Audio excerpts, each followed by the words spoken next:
Okay, well, welcome to Mystic Brew. This will be number 2 in my Tartaria series. I'll put myself on camera briefly so you know who's speaking. I'm Mod Wiz.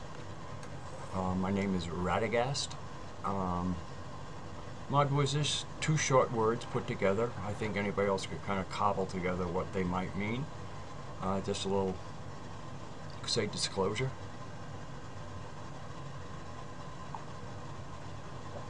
So I have a bunch of screenshots and some pictures I've taken my own. Again, I am so much... I began the work on Tartaria probably at least 4 years ago, whenever Sylvie Ivanova of New Earth started putting out her series of When the Survivors of Atlantis Woke Up. I think was the original title of what she called it. And of course there have been some controversies on her conclusions, but again, I think one of the things we need to focus on is we're all working with raw data that needs interpreting, unpackaging, reassembling. It is an ongoing project as far as I'm concerned, and to me the project is recovering our story instead of his story. And so I'm really glad that this has been, I really feel that our story has been a real uniting factor for what I would like to think is the real truthers, the truth about us. Not the truth about aliens and ETs and stuff like that. Because in almost all of those instances, who we are is marginalized or minimalized. One of the things I seem to share with many of the people who tend to be flat earthers, okay? Let's get that out straight out. The majority of the people doing the real exhaustive research on this topic of our story, of who we were and how we lived before this parasitic onslaught. Almost to a person, there are a few exceptions, are, what I would call, they are convinced the earth is flat. I'm not convinced either way, nor do I think it's important to the story. And more people are coming to that. To me, the important part of the flat earth story was because that was a piece of information that a group of people said, wait a second, this is not true. And so they say, well, if they're going to lie to us about this, what else are they going to lie about us? And then they went down the rabbit hole of history, and history is a rabbit hole. Our story, which history calls mystery. To me, mystery is code for my story or our story. Okay? So there's history and there's mystery. And it's the mystery, our story, that we are seeking to recover. And Tartaria, and then of course, so this group who said, okay, they're lying to us about the shape of the earth.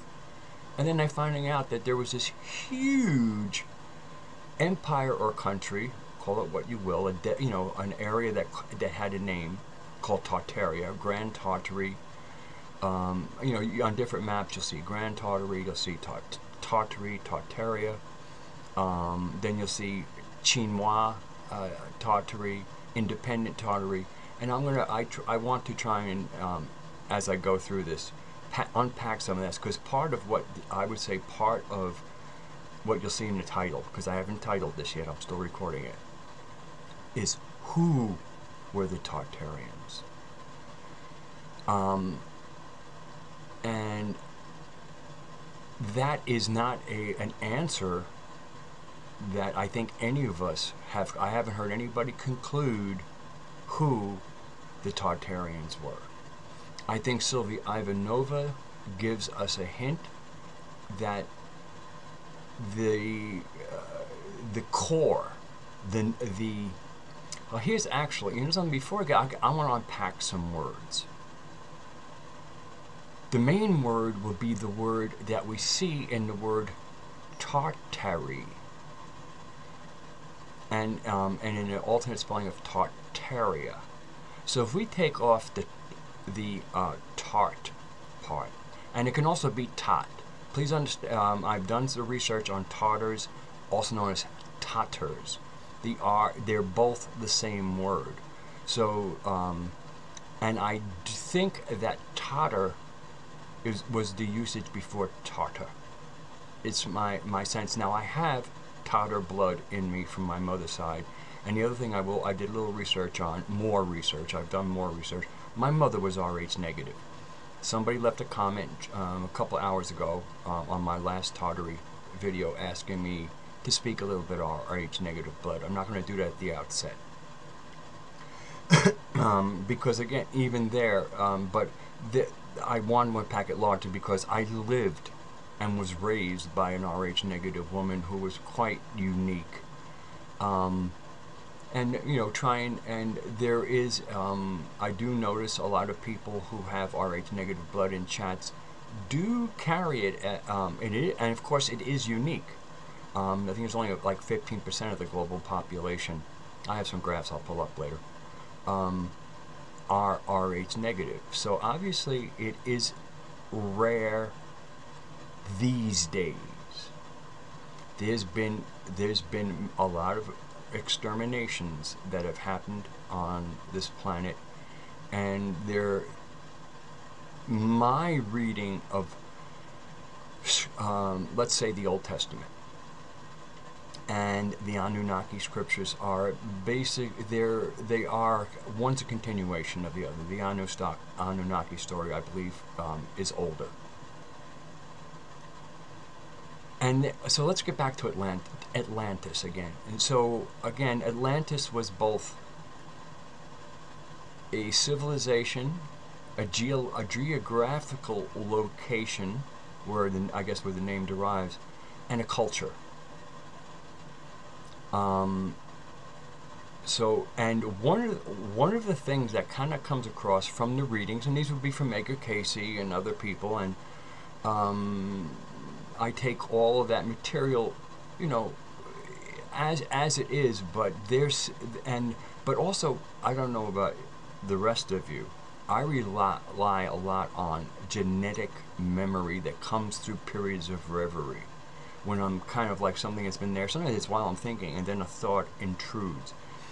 And I know the difference between, there's different kinds of imagination. Some imagination is more fantasy. In other words, if you try to ground it in what we have kind of ascertained has some factual quality to it, it doesn't root so well. Imagination will always work within a reality concept.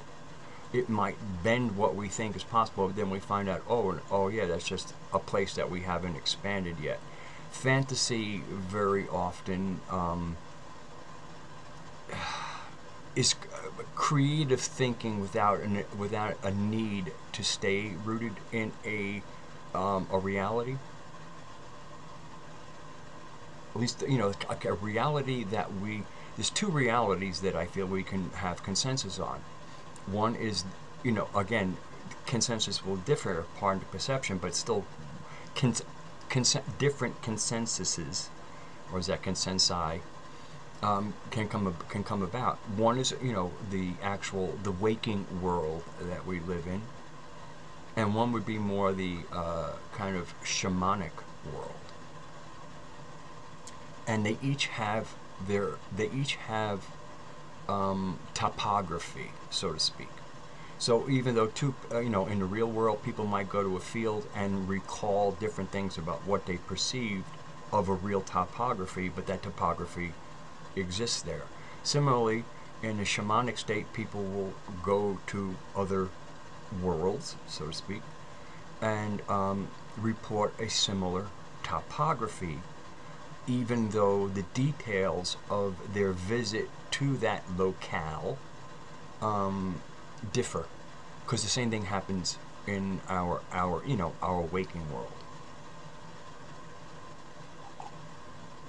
Anyway, back to channel. So there seem to have been in the high civilization, or the high culture of Atlantis,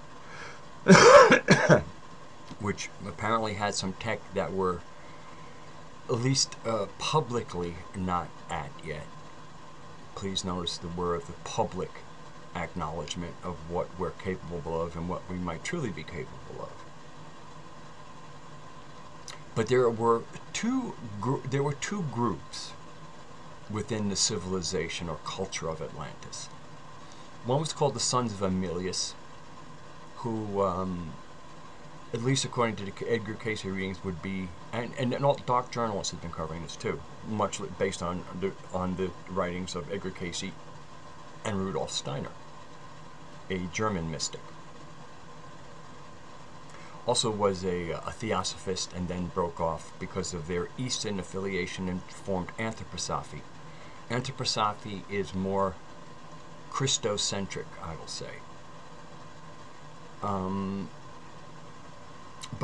So they're seen, and then the other groups were the Sons of Belial, and Belial might be seen as another form of Baal, B-A''A''L. And so, and what there appears to be is that since they're from the same culture, they have access to the same tech or science, which is probably much more like alchemy. Alchemy was what science was during the Renaissance period, and then the Royal Society of Britain is when they started taking out the mystic parts and creating the very dead world that we live in. Don't forget, the parasites worship death. There's the real difference between the parasitic culture and the noble culture. We'll get back to Arya in a minute. Is one celebrated life and nature, because nature is the source of life, and one celebrated death. And so it seems like the brothers, or the brother, and that's the other thing, the word brotherhood, even when it's associated with goodness, is suspect. As we will see in some of the art, this old culture held women as a central part of it all. So women belong at the center of any civilization or culture, because that's where everybody comes from, the wombs of women, or woman. And the ancients who revered life revered women as the source of human life. So as you know, and as we make our way to try to find our story, I use certain signs or signals from what the data we're taking. Sometimes it's visual data of who and what we're looking at, realizing that all parasites, sometimes even before they reveal themselves as purely parasitic, must make their way into the host, because without the host, they're toast. And so I think that very often when we have these two people meet together, one parasitizes a while before it kind of gains strength and then tries to overtake the host or the original. And mimicry and duplication and pretending are kind of signatures of the parasitic culture. So let's get back. So let's get to Arya, okay? Because I think there is a real clue here. Now, Michael Tsarian, a person who I think is given far more credit than is due him, for his conclusions, or let's say for his research, because I've listened to hours of Michael Tsarian. I can listen to him because he's a fairly intelligent man, and he has a lot of good data. He has conclusions, and if you notice when he does, he kind of has already come to conclusions. So as he's presenting his data, he's using former conclusions with new data to come to new conclusions. So he kind of builds on his own conclusions, which is what anybody would do. I mean, it's reasonable. But he has identified the word Arya And my own cellular memory responds well to it. That the Arya were actually the word Arya is where the word aristocrat comes from. Okay? Aristocrat. So the Arya were philosophers. Michael Tartaria has some Sikh blood in him. That's S-I-K-H. Sikhism is a religion largely, largely based in India. And so what I firmly hold as a kind of a knowing that the original concept of Arya were this culture that was truly noble. Now, in the real sense of noble is to do noble things. It isn't, it isn't a quote elite or an elite, or the sacrificing to El so that El can eat. That's when El eats, is when he gets fed. And who El is probably something I don't want to get into this. Other people, actually Jeff Doherty and Rod Steiger are doing a fairly good job with pulling apart some of that. I don't want to do it. They get some serious hate mail around that stuff. I don't need hate. So the Arya really kind of points to wisdom, philosophers, and Michael. So just like I have Tatar blood in me, so this whole Tartarian story has some importance to me. Michael has Sikh blood, and if you look at Michael, he's a little dark for an Irishman. That's the Sikh blood. And that the Sikhs were completely a philosophical, high culture way of thought.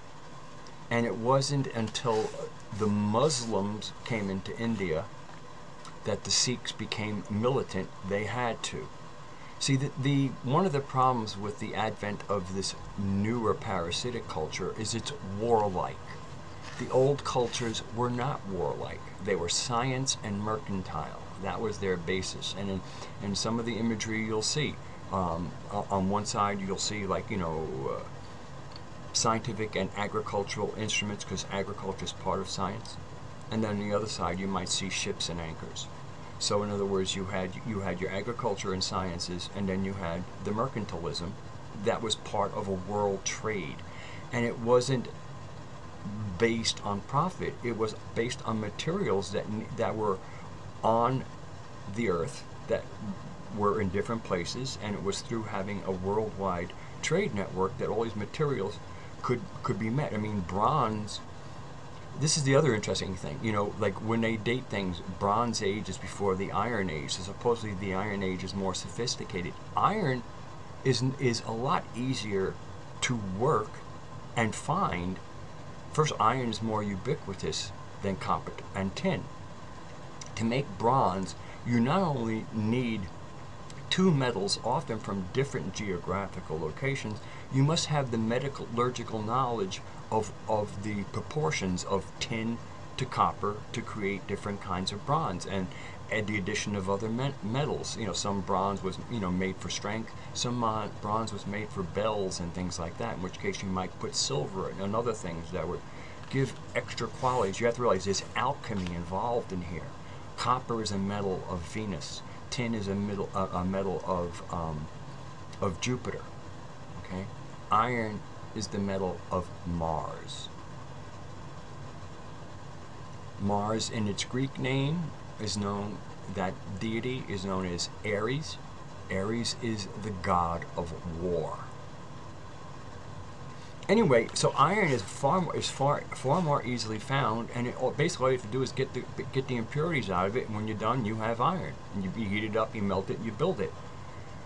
Bronze requires true metallurgical and some alchemical knowledge to make. So the fact So when we have modern dating techniques where the Iron Age supposedly is more advanced, it's not more advanced as a technology. It's less advanced. The only thing superior about iron technology to bronze technology is that the weapons are better weapons than bronze weapons. But when you have a culture that's not steeped in war, weapons, having the best weapon, you need to be able to defend yourselves. It isn't about going out and conquer.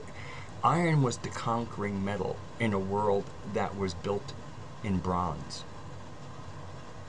So if you like war and death and whatever, well then you can celebrate the Iron Age. But the Iron Age was not an advance for humanity. It was an advance for the parasites. Now, of course, there's a non-parasitical use to iron, and we see it. Iron is a great metal in its own right. Steel is amazing stuff. But there is that resonance. Iron has a certain resonance to it that isn't always so good. It can be. Doesn't have to be warlike. It can be very energizing. Mars is an energizer too. So anyway, this is some alchemical speak that might be, but I have to share because there is the old ones. This ancient culture was steeped in alchemy. I mean, a lot of the old artwork that we get is not necessarily from the alchemically minded. Some of them are. So anyway, let me get my picture started. I want to get myself off camera. And so let me kind of just get my there we go. So I didn't assemblies in any particular order, so we'll be kind of taking a little bit of a mind tour of sorts. So let me get this on, and I really wish I could make that bigger. Let me see if I can just make it. Obviously, you can see Martin Liedtke in that. And he has been tireless. You can see him up in the upper right hand corner there. And so one of the reasons I picked this is because to show I don't know if I can really blow this up. Come on, man, how do I get this bigger? I'm really trying to make it as big as possible. Looks like that's what we're going to get. Okay. So there's three doors. There's three doors here. Interestingly, three has an affiliation. I mean, if you know, again, if we're going to get back into some pre-patriarchal times, there was the triple-faced goddess, Hecate or Hecate, however you want to say her name.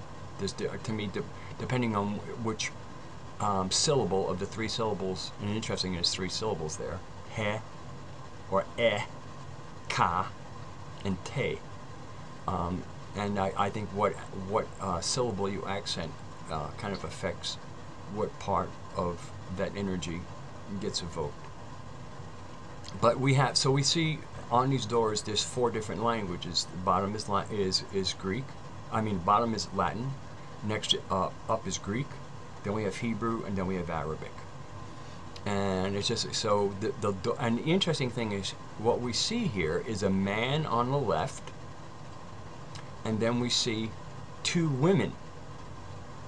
So in many ways, these are almost like priestesses. But anyway, this gentleman, this younger man, and he's a little bit shorter than the women, just a little bit, but he's roughly their height, and they are going to instruct him. And again, this is allegorical, but what we see, okay, this is the glory of God in this door. Interestingly, on the left hand side, this one says materia moris. Now I don't understand, but I do see up here in the Greek, the first part of the Greek is erato, and then it's po. Let me see. I kind of have it on my own thing. Erato, and then it's TP, kind of like in Tomain or something. Then you have an O, a phi, another O, and I'm pretty sure that's an E.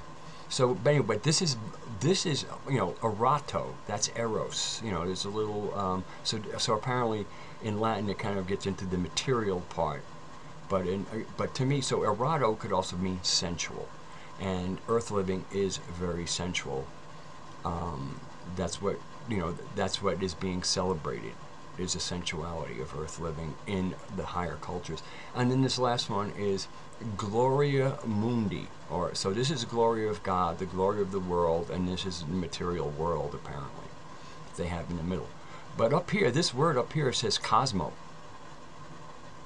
cosmodoia, or something like that. And cosmos does not translate to world, okay? And if you notice, they have Gloria here, and this word I can't really make out in Greek. Let's see, I forget what this zero is. I really can't. I'm still learning the Greek alphabet, so I don't recognize everything. But this is EROTO. That's an omega. T. Trope. That's right. This is an R. Eratotroph. Or something, okay. And of course this is K-O. That's an S, so that's Cosmo. That's a D, another O. It's Cosmodoia. Anyway, I don't want to bore you with too much of that crap. All right. So anyway, the three doors. But to me, the whole thing again is that this gentleman is being directed by women. All right, what's next here? Oh, okay, that's right. I can blow these up. This is Sweden. This is the word here, is Sweden, and apparently it's celebrating Thomas II, one of their kings. And I find this an interesting photo because up here, these are all women here. Okay. They're, got sandals, barefoot, no high heels. Goddesses don't, good women don't wear heels. It was the men who started wearing heels first too. But anyway, so we see some interest, and again, here's that 3 represented. So 3 crowns are being held in a sun, and this, as you will see in a later one, this kind of represents almost like an Amazonia. The Queen of the Amazons is depicted having a similar kind of hat. So this is kind of like Queen of the Amazons type of thing. This looks to be like more of your typical kind of queen. This is a very interesting one because she's bigger than the other women. Look at the arm on her, okay, and then look at the arms on the other women. She is far more robust. She appears to me to be a ginger, and similarly, she's got a club.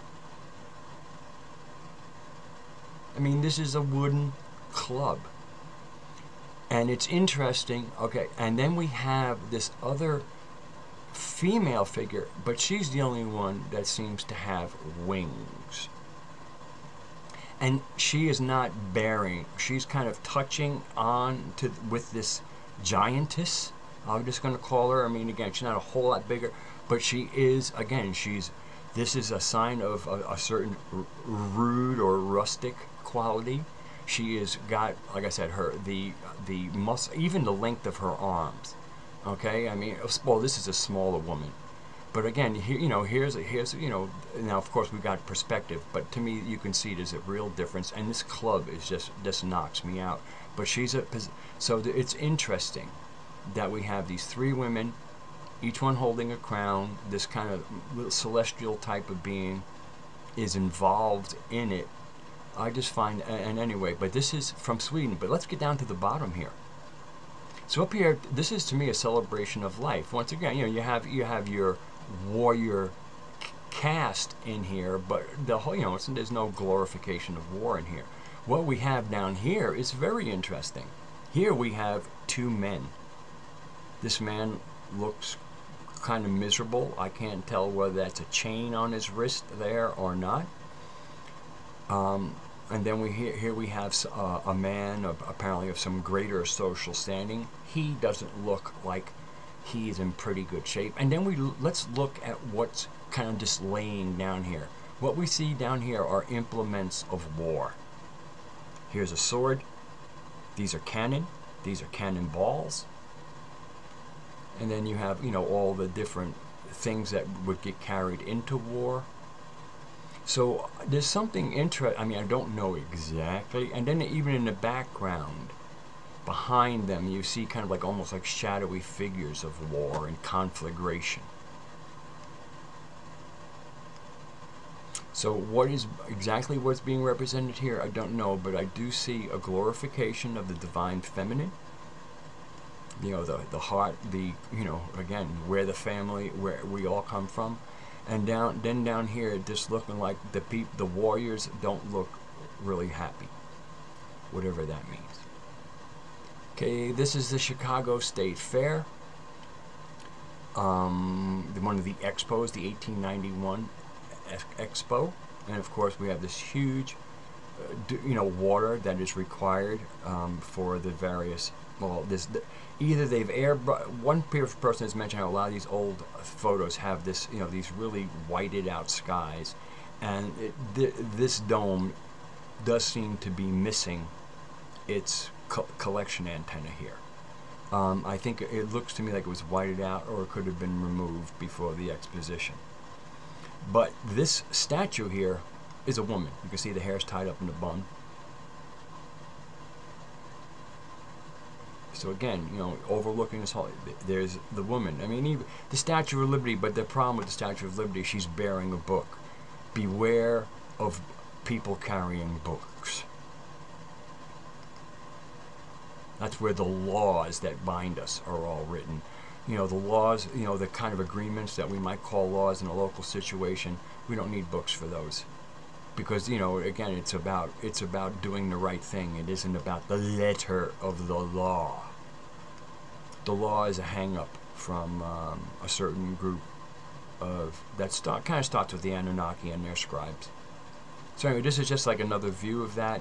These fountains were all part of, you know, either underground systems or the aqueduct systems that we see all over the world that were a big part of not only bringing fresh water, but also was pressurized water, so you could have your fountains.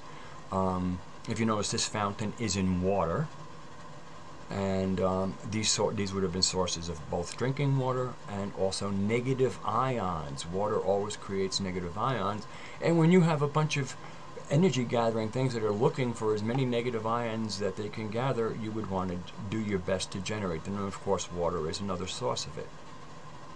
Obelisks, I do believe, were ability to receive and transmit whatever got gathered in these capacitors. I'm undertaking the best course I can in learning more about capacitors, so that I might look at these and really understand how they're working as capacitors.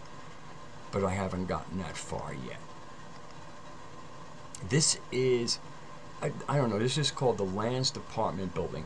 You know, one of the things we're doing, again, is just looking at this. No matter where we are, we see the same signature. And this is what's part of, this is the, you know, what establishes for us that it's a worldwide culture.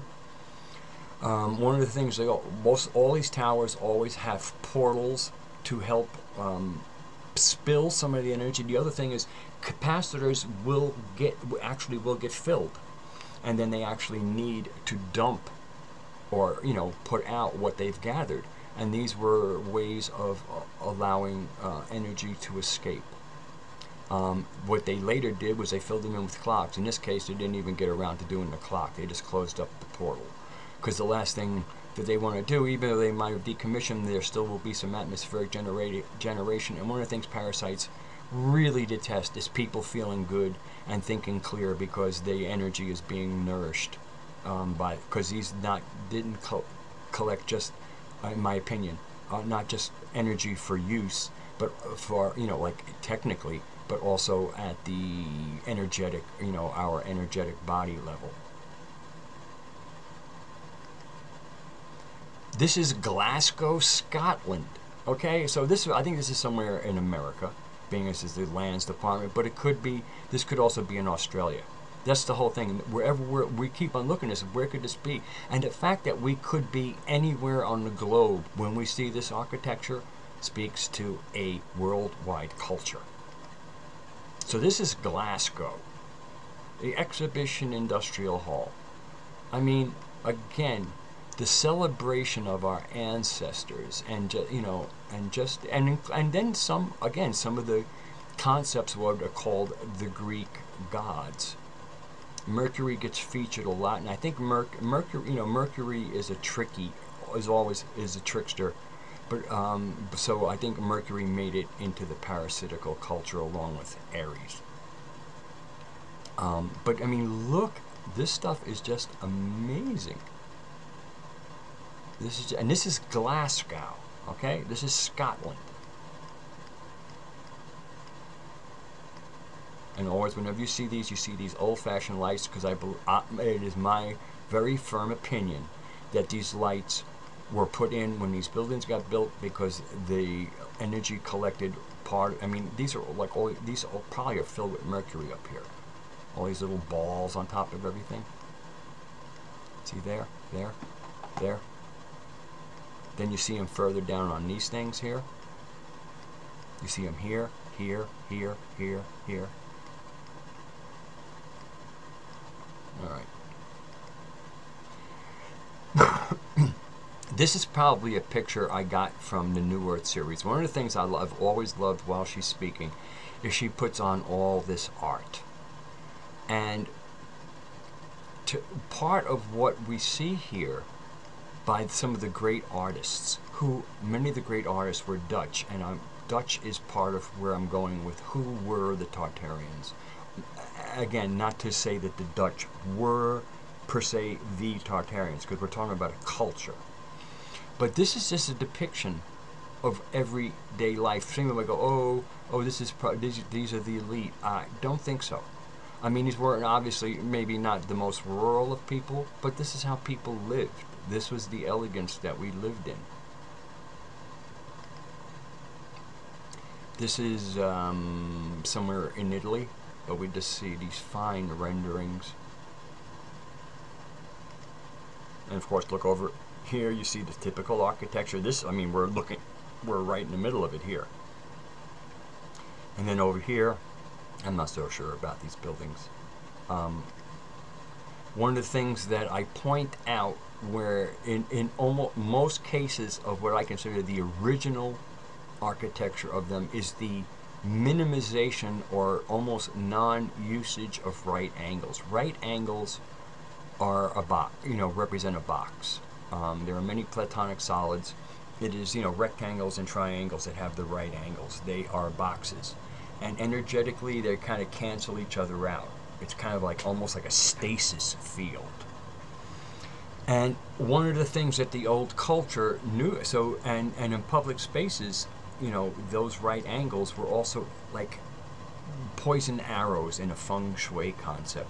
So when we look on the corners of most of the old buildings, and that's to me where I sometimes think we see the difference between the original old culture and when the old culture was being infiltrated and some of the influences. But if you look here, you can see clearly this is flat. So what would normally be a corner of a building, what they've done is they've put the angle of an octagon, okay?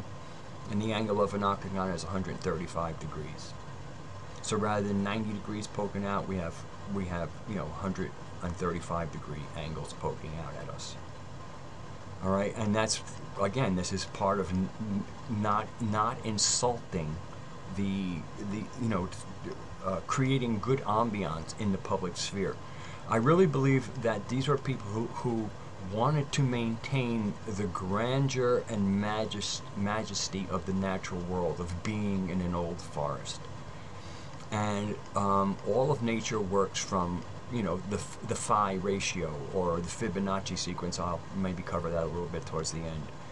And by duplicating the various ratios that were found in nature, even when we built in stone, especially when we had attention to detail and kept away the right angles, we could create places where we could, do slightly more advanced things than we might be able to do in a forest. and but not in many ways take the forest. In other words, take the grandeur of nature with us by incorporating it into our architecture. So this is the Stewart Mansion in New York City. Okay, and of course these are all the parasites that came later and claimed to build these buildings. And when you read after these people supposedly built them, many of these places didn't stay up for even a decade or two before they decided to ravage them and build a new one. What I believe was, now first of all, this is a mud flutter, okay, and let's establish there is evidence that the world or many parts of the world, especially where we find this kind of stuff, was subjected to catastrophic floods that carried enormous amounts of earth and sediment that were deposited as they ran into buildings. Flood water slowed down temporarily by they're flowing along, carrying all the sediment. They hit something, and then their velocity of the water drops. The ability to carry material decreases, and so material drops. And so what we're seeing here, they have built a wall around it, but you can, and it won't be as evident here, but I won't say trust me, I really believe that these were originally at ground level. After the flood, they kind of dug out the windows, but they kept the new level of the streets, because there just wasn't enough place to put all the dirt, and probably not the equipment to carry it out. But the other thing, besides the fact that this was built and then before whatever this catastrophe was, when we look at in the interiors, they all have grand rooms in them. These mansions were filled with statuary and art, and I'm quite sure from many of the great Dutch artists, because New York was originally New Amsterdam. Okay, I'm going to be building on that Dutch theme a little bit. And I do mean Holland and not the Netherlands. So what they would, so again, they would take the claim, and then and since they took the claim of owning and building the building, when they destroyed it, it was their right. But these were filled with statuary and great art, and I do believe that during the times they were in here, basically the whole thing was to loot it. So now that now these elites were now in possession of all these great pieces of art. The ones that they could show, they did, and the ones that show too much, they could keep hidden. Because our story is in much of the artwork that is currently kept private, in private collections, as they say. I think this is one of the, once again, this is one of the many expos, and again, it looks to me like there should be an antenna up on here, as they all do, but we don't. It's either been removed or it's been white skied out. I think this is the thing of horticulture, which is why all of these little things here are all glass, because they're growing things in here. And again, and I think this might be the Tower of Jewels. I think this might be San Francisco. And according to the original all of this was built of cardboard and wood and plaster of Paris, which is why when it was done they knocked it all down. The expositions were ways of claiming some glory for the new group. Oh, look what we can do, and then destroying it because it's supposedly all temporary built, with a few of the buildings that they happen to maintain that apparently for some reason just didn't fall apart, because they didn't seem to be the junk that they built all the other ones of. I mean, the story is ridiculous. This is very interesting. We all know that this is an artistic rendition of Abu Simbel, which we now see with at least one or two of these people completely broken off. So this is what it looked like in recent times, because this is an artist's rendition of what it looked like. And I find it just very interesting, because when you look at some of the old stuff, the hammered off noses and stuff, there was just a huge campaign to destroy the culture that was Egypt. Egypt was a high culture. I'm not exactly sure which side of things they were on, again, or what they were forced into. And then, of course, they had different dynasties, and the different dynasties represent different, different bloodlines. If you don't know who Walter Bosley is, you might want to find out. Walter Bosley, and I haven't had a chance to speak to him personally, but he is talking about something called the Empire of the Wheel.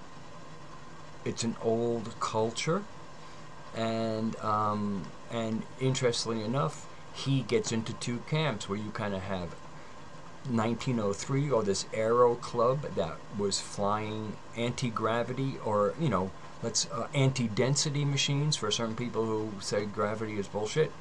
But I think density is the term, and whatever it is that enables somebody to not be stuck to the ground, whatever that force is, they obviously there was tech that was able to override that and allow us to not succumb to whatever force it is that pulls us back towards the earth. And this is I believe this is an artist rendition, but these are not hot air balloons. They're hardly big enough to carry all of this. And but there is a real tie-in, and of course, and then he has the Nimsa group, which comes out of Prussia. And I'm going to kind of close a little bit on what happened to Deutschland. Okay, all right. Now, if somebody in German wants to know if you speak German, they'll say "Sprechen Sie Deutsch?" And what do the German speakers call Germany? Deutschland? Okay, to be continued. And here's just like another little rendition of an air machine. And very interestingly, again, we see a sail here to capture something, and two of these spheres or discs. And, again, this imagery, but this is not a hot air balloon, nor do we see any propellers. The Portuguese experiment. Yeah, the Portuguese are another interesting group. Here's another, this is just like another interesting picture, but we have some guy here, and he's got something going up onto a pole, and then we have, so this is obviously some kind of invention.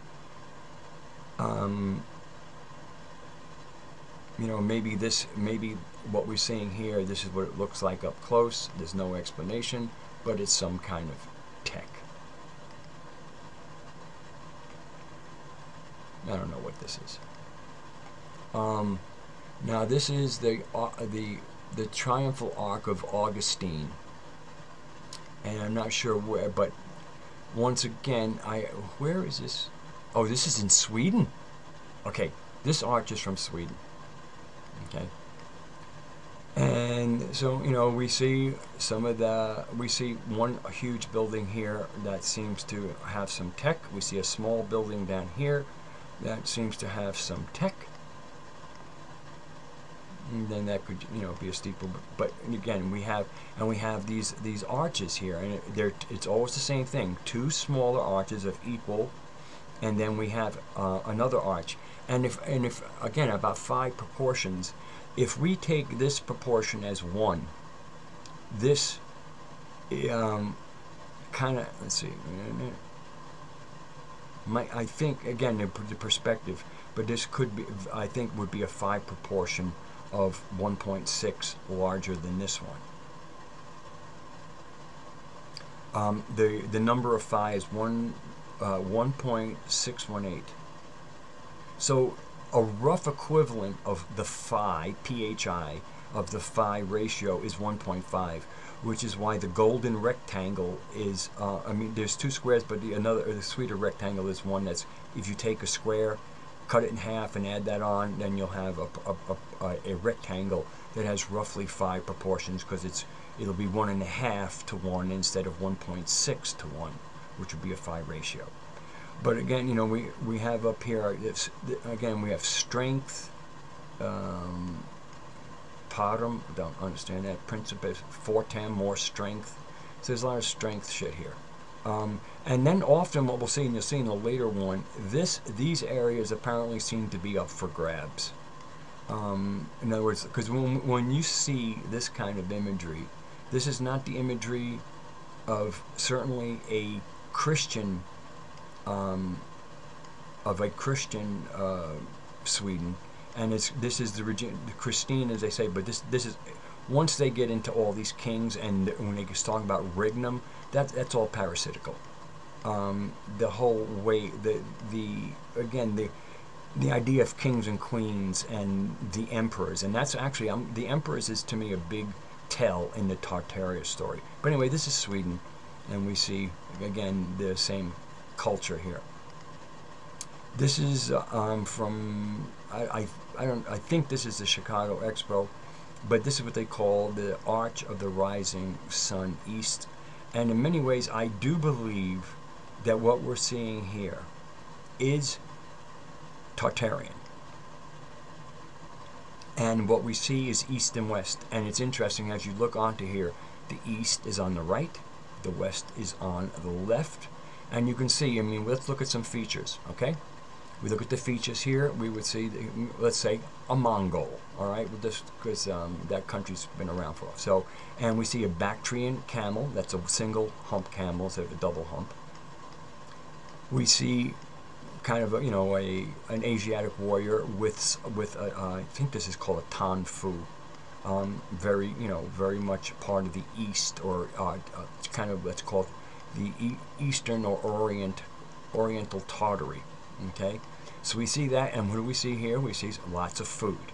Okay, interestingly enough, we look closer at the features of the person. Please look at the large, broader nose and the thicker lips here. Okay, so, and again, these are like three different, not races, I'm sorry, it's three different genetic strains. We're not in competition with each other, so there's no races. Now over here on the western side, this looks like this is either a pigeon. It looks like probably a pigeon, probably a carrier pigeon communication. And then you can see this is more of a European genetic strain. We have camels again. We have a very similar looking, helper, very robust. I mean, look at the arms on her. Matter of fact, she is bigger than him. I mean, he's as you can see from the perspective, she's a little bit behind him, and even here's her eyes, here's his eyes, and she's behind. So you can see she's bigger. I mean, look at her arms. How's the other one compare? Similar, very, very similar. I mean, this man is on horseback. She's behind him. Okay, so the perspective is she should look even shorter, and look where she's up to on him. Okay, so these are some pretty good sized women here. And then finally we have, so if you notice on the outskirts, on each side we have knights. This person appears to be carrying, I don't know that this isn't necessarily a sword. I mean, there's no real kind of hand guard there, and this doesn't exactly look like a part of a blade. So what he's carrying, I'm not sure. Maybe it's some kind of antiquitech. We don't know. I'm not sure. But I mean, this is really fascinating. And again, this is all supposedly made of junk. But look at, look at the work and detail, even in this very large sculptures in this hall. And then we see, to me, this is how you see the Eiffel Tower built. If you ever saw the elevated trains, the old elevated trains, and at least I come from the Bronx and whatever, same kind of building. So this is the iron work that the older culture had made use of. And obviously was very useful in building of the railroads that they had, that were already here, and that had to be reclaimed and recovered from underneath the mud, and then I'm quite sure they were expanded somewhat. So anyway, just as we have a night, an Eastern night over here with this Tanfu, okay, and everything else, okay, on the outside, kind of protect, you know, they're on the outside protecting those on the inside. So this is probably an ambassador of some type. This is an ambassador of some type. The food, and then of course a Western style night. And it's interesting. This is almost, you know, this isn't your typical kind of night garb. You can see the kind of a face cover here. Okay, I guess I've done enough with this picture, but pretty fascinating, I think. All right, this is typical of many of the sitting rooms in the old mansions. Interesting enough, if there's an old painting called the Dutch Masters, this is what they look like. So it looks to me like, and again, this would be these would be photographs of their ancestors and settings of their story. And again, this is looking kinda Dutch to me. Just saying. So this is the kind of works that when the parasites moved in, they took to themselves. As they claimed these mansions for themselves, this is what they got, amongst many other things. Where is this? This is the Astoria Mansion in New York City. Okay, you have to see all the tech up in here and whatever. But here we certainly have, and again, the old-fashioned lights. The same people who, I mean, again, when you see the design of these things and these balls and everything, I mean, I really feel that many of these light posts had their own way of receiving ambient electricity that was collected from nearby, like here and here and up in here, okay? So not a very long trip for it to get from its collection to where it would be used. You know, same thing. And once again, all of these lights all have these little balls on top. And sometimes you also see, again, cross structures. But what we see here, again, is windows half buried. So, again, this was a mansion that was built before whatever catastrophe came along and deposited, you know, meters, you know, yards of mud, depending on how the building lie, which, you know, obviously whatever side of the building was caught the ferocity of the moving water is also got the most mud dumped on it, because in almost all cases when you see a big building, you'll notice the mud always decreases. So to me, that the highest mud indicates the direction that the water, the flood was carrying all the mud, was going in, and so that when it hits it, that's why it drops there first.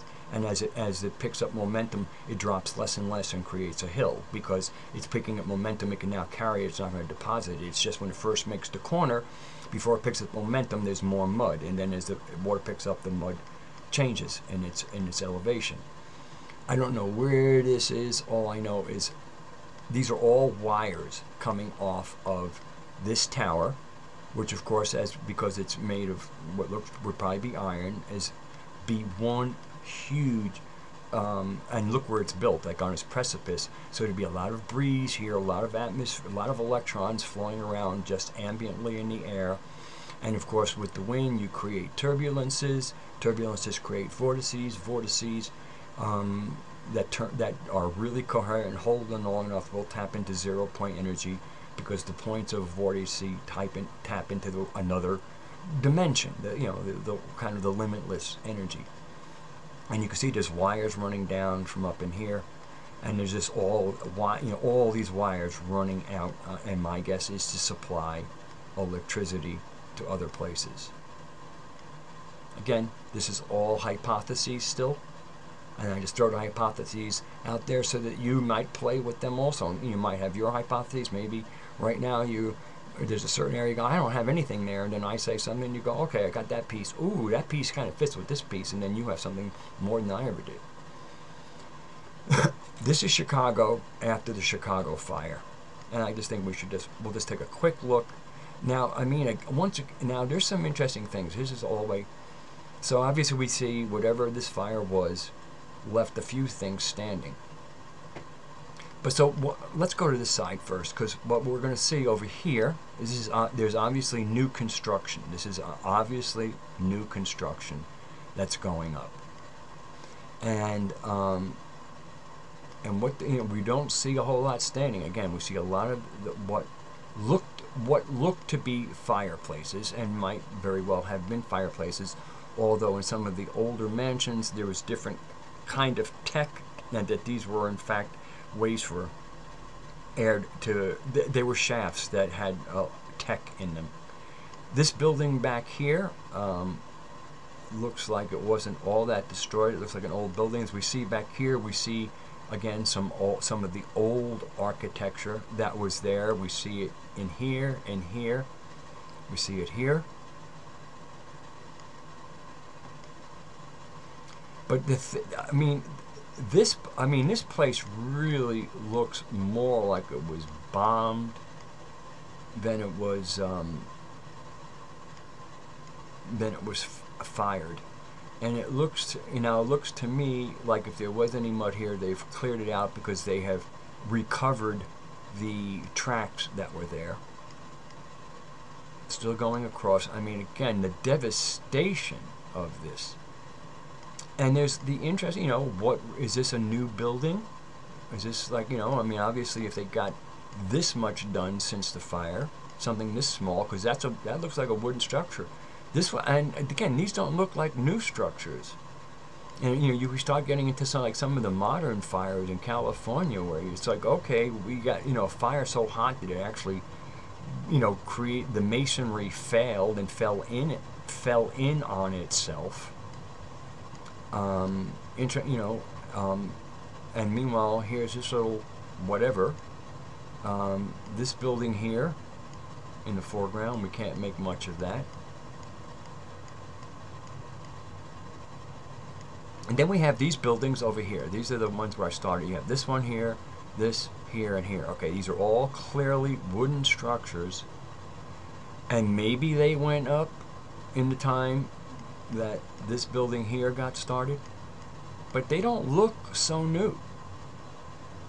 And again, you have to but again, maybe this is, but that doesn't look like the newest construction to me. And so then you have things that look like they were bombed, and then you have this. Again, if they were recently built, that explains everything. But it doesn't look like a whole lot gone done here, but they certainly seem to have cleaned out the streets. I mean, this street is clean.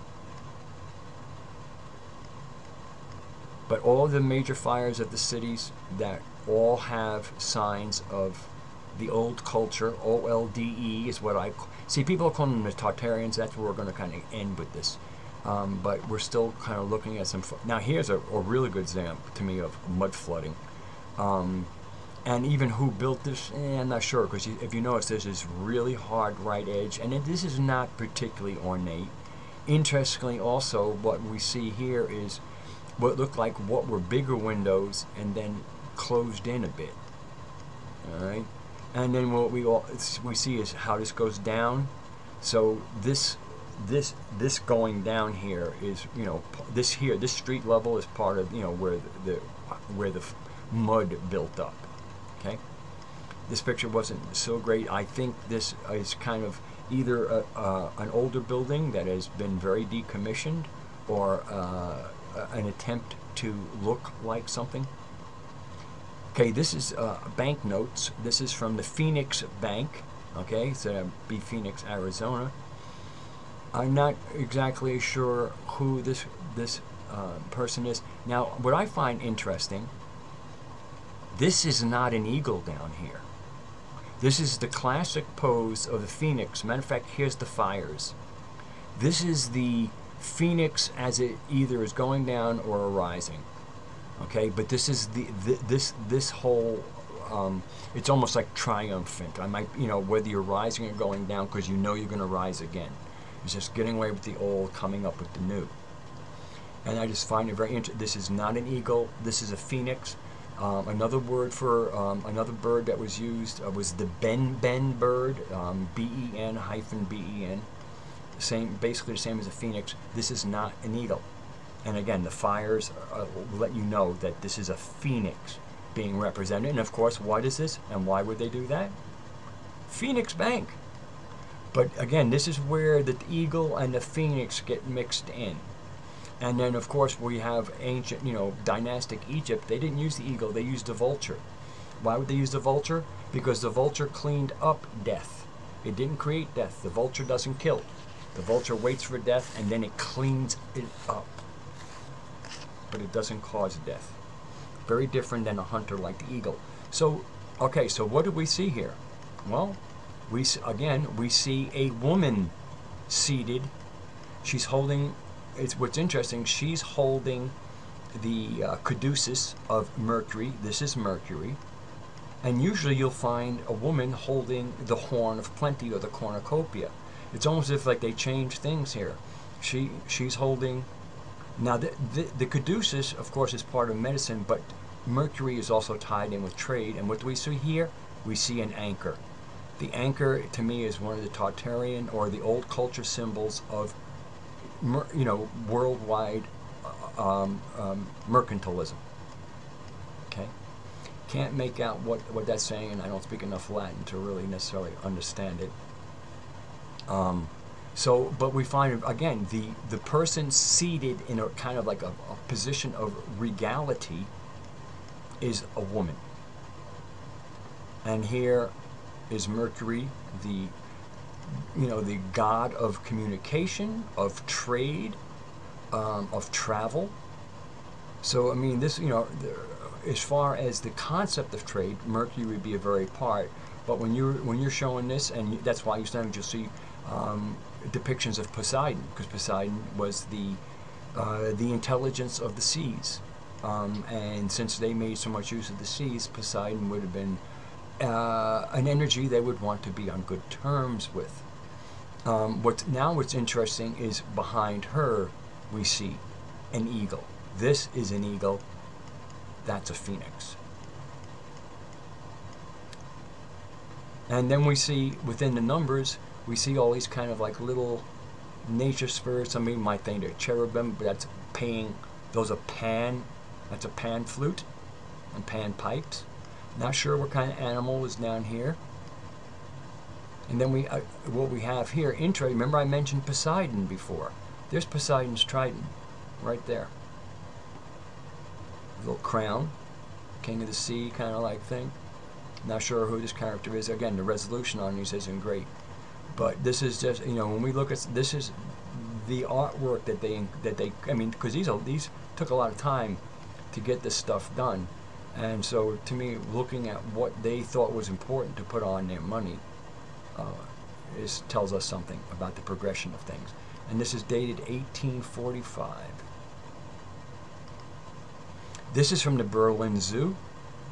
The Berlin Zoo apparently was an old culture. It might have been a zoo, but everything about it, even the buildings, are all old culture. And this is one of the many fountains you'll see. And who is it that, again, here's a gentleman, and of course, two women. And these are of equal station in life. This is not exalted. This is not an exalted station. This is a human station as a sovereign of the earth, as all humans are. Now, who's human is another story, but we're not getting into that. This was just some other thing. It's called, supposedly this is some kind of patent for a boring device, as in digging.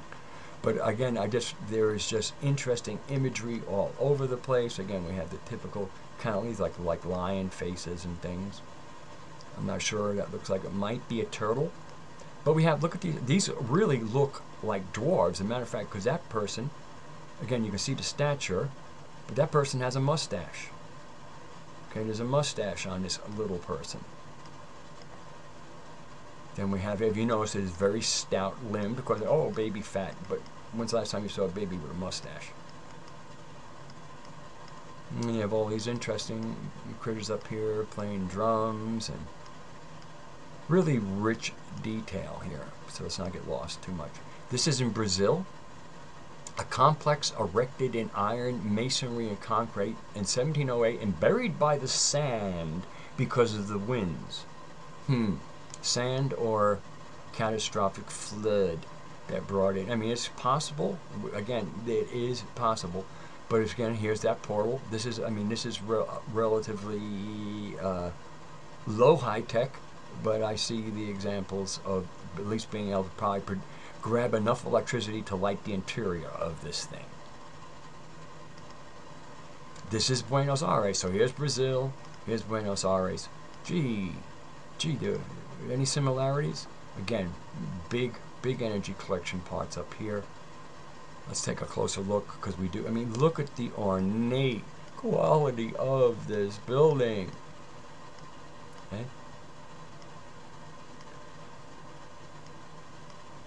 Now, I think this is in front of this. This is not on top, and these are the normal portals that we always see on these kind of capacitor type of devices.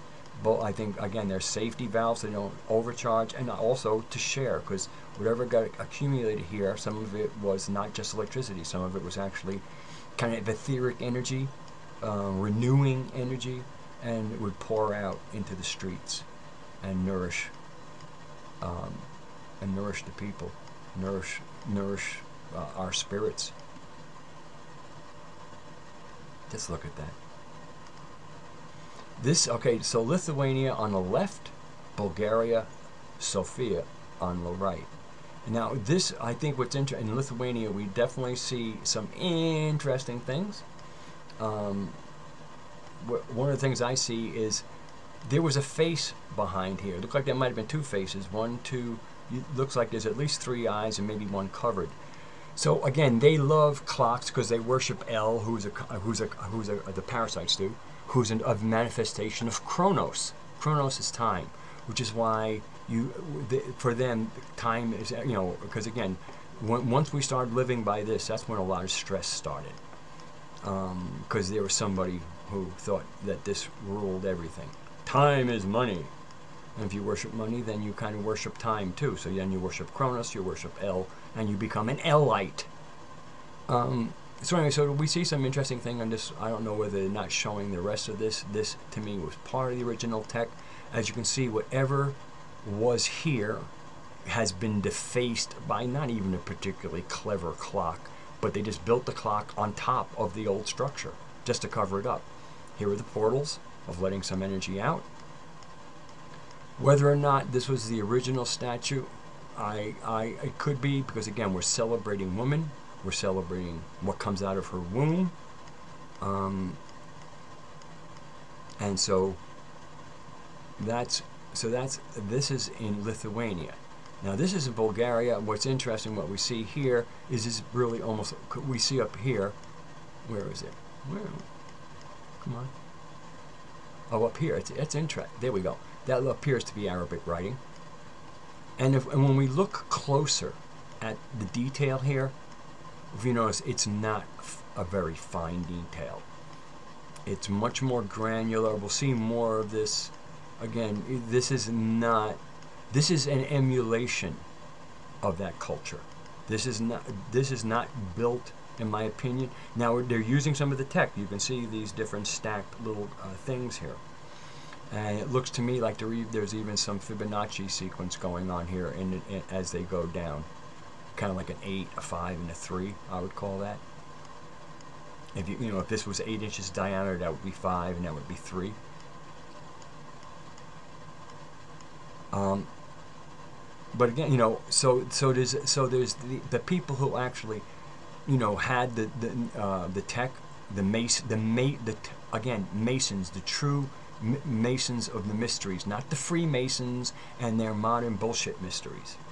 All right, there was real mysteries, and the mysteries were not only how to work stone, but the alchemical properties of different stone, for atmospheric energy, for creation of sacred space, proportions. Well, I mean, again, it wasn't just working with stone; it was what you did with that stone and how to work it, and the psychospiritual effects of masonry. That's what the Masons were, and then it came along the free and associated or speculative Masons. That's what Freemasonry is. The Blue Lodges are made of exceptionally good men. What goes on above them, even they don't know. And so, again, modern Masons are Masons without a trowel and mortar. They wear suits and ties and occasionally funny things. Not, you know, it is, again, it's a parasitism on an old thing. It's the new people pretending to be the old, and they can't touch them. This is an artistic rendition in what would, this might be Samarkand or Tashkent or something like that. So this would be in the lands that would be considered Grand Tartary. Okay, the more western parts of it, so this wouldn't be Chinese Tartary. But we still see similar, so we see, to me, what will be later be called probably a Muslim influence, because you see more of the minarets. They don't look as tech, but I do believe there's some kind of tech going on here, because interestingly enough, I mean, even here it looks like something was buried. Like, just like you see with those mansions, you have this little fence around things, and it looks like there might be more to this building than we see here. But if you notice, everything, you know, we see these little things going, even into humble buildings, they have these. And I do think these were probably capable of some kind of atmospheric intercollection. That's why we see all these lights. I don't think these are all candles here. This here, I believe, is a fire burning in there. But as you can see, this is nowhere near the splendor of the other architecture we're seeing. And this is where I'm going to be getting to with this Tartarian right. So I should get back to Arya. Let me just get here. Arya. So Arya, the Arya were a philosophical keepers of the old knowledge. They were a nobility, and what I mean by nobility was they did noble things. They shared their tech. They shared their organizational skills. They moved to different areas of the world in friendly ways, and were able to show less sophisticated people how to be a little more organized. And then there, as we can see in the mixed genetic strains we see in some of the pictures, they shared their genes. This was not a group of people who moved into an area, exploited an area, and hoarded not only the goods but the genes to themselves. These were people who shared their technology and even shared their genetics. I'm quite sure they were, just like anybody would, you know, good family planning is that when you share your genetics into another good genetic pool. You know, you don't take good water and put other nastier water. You look for, if you're going to mix things, you look to at least stay neutral, if not bring upgrading. In many ways, the Arya, I'm going to say the Arya, not the Aryans, the Arya were able to go into it and look, intelligence is a divine gift shared throughout everywhere. So you can go into an area where the average, there are plenty of people who are, not much smarter than the animals in the forest, but there's a few brilliant ones there, and they're always the odd ones because they can think thoughts that the other people can't think. So so of course they get accused of everything. Generally, they learn that they better keep their mouths shut if they want to keep on living. And so if you're like the Arya and you go into an area, you start out initially, you find these outliers, these ones in that gene pool who are showing signs of real clarity, and then you breed into the local genetic stock in that kind of thoughtful way, and then of course then once you get that in there, they can start looking amongst their own. I mean, our genes are quite obvious to us. Who's who is real obvious once you interface with people. And when you're thinking 7 generations ahead, the generation that you might be partaking in as a man or a woman matters. And who we blend our genetics with is crucial to at least holding on to what we've accomplished and hopefully growing. Nature is about growth. And the dead things fall away. I mean, you can see massive trees that have lost, enormous amounts of wood. That's because that was the unhealthy parts. Okay.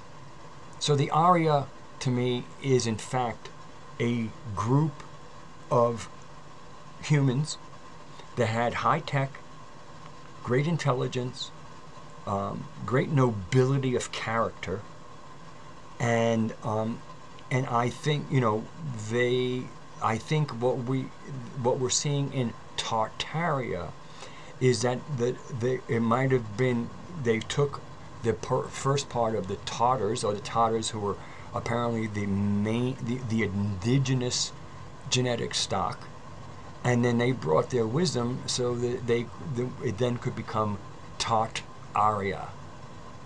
You know, where there was an Aryan outpost, or an outpost of the Arya, and then done in the land of the Tatars, and then you would get Tartaria. The Aryan thing again, to me, the covering up of everything Aryan is part of hiding greatness, and the fact that we both know that the banks funded both sides of the Second World War, so therefore they funded Hitler. And for me, one of Hitler's jobs was to completely trash the concept of Aryan. I think the conduct of the Nazis was a good trashing of a good name.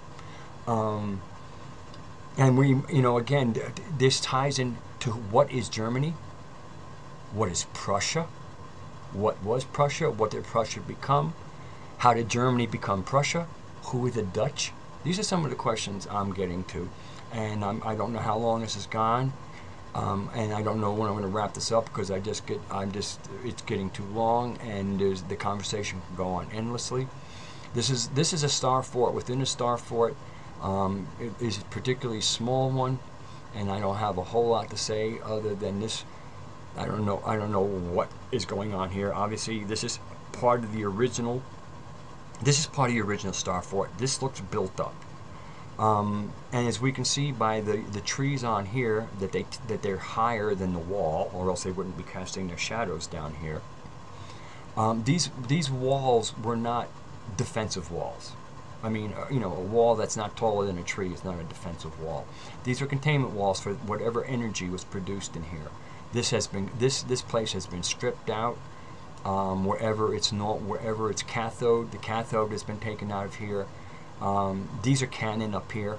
The old culture and cannon. Again, warfare is one of the most wasteful things one group of humans can do on another. But once you have one group that decides to wage war, it kind of escalates and gets stupid really quickly. War is so fucking stupid. It's such a waste of men, resources, brilliance, and metals. And of course, it celebrates death. So this is some kind of modern contrivance built into here. They might have had original walls, but you can see this to me would represent the original other part of whoever built the original outline. So this is weird. This is weird. Where is this? This is a cathedral in Mexico. Okay? Yeah, the conquistadors built this one for sure, right? And even here we can see, again, these little windows that look a little bit buried here. Again, this is a very poor resolution, but we can certainly see the grandeur, but we can tell it's a little later in time. Why? Because there's a clock in that hole.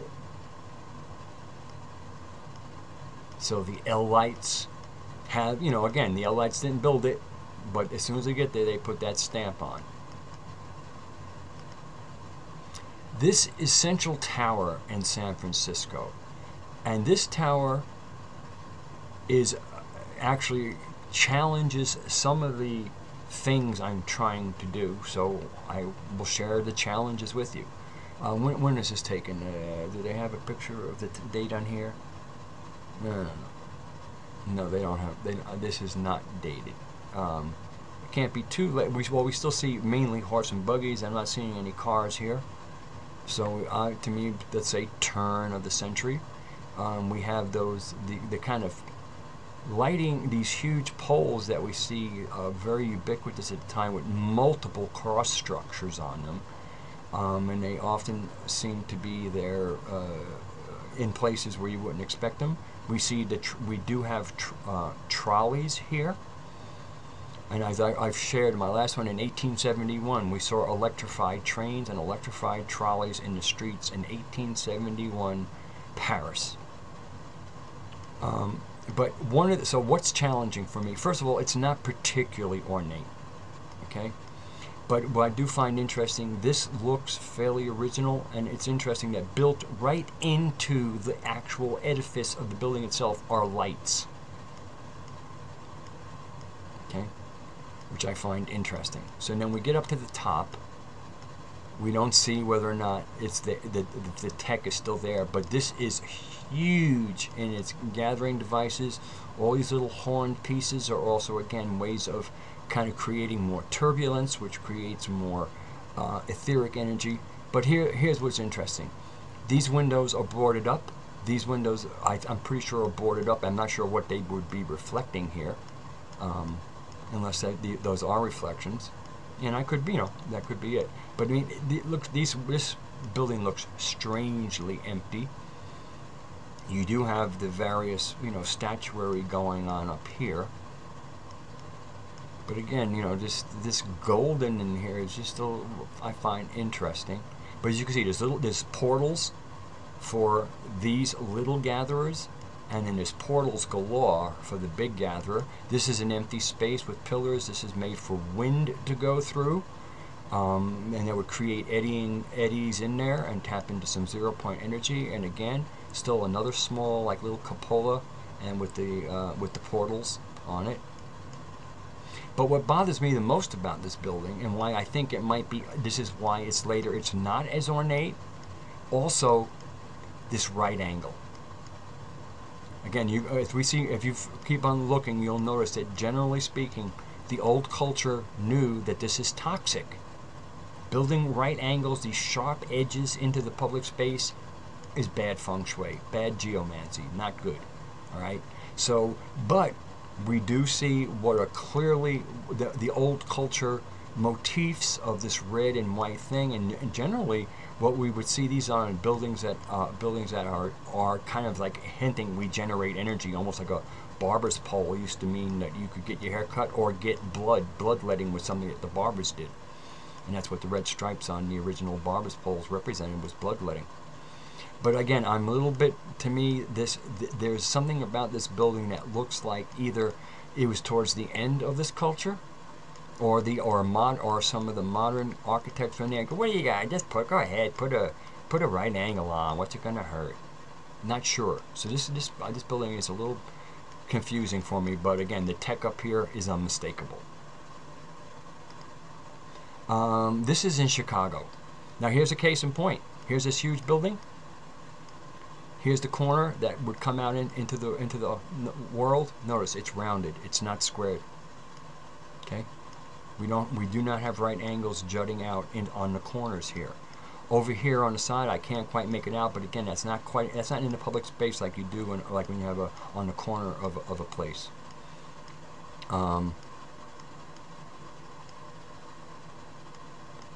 It looks to me like these are very truncated. I have a feeling there were probably things on here at once upon a time.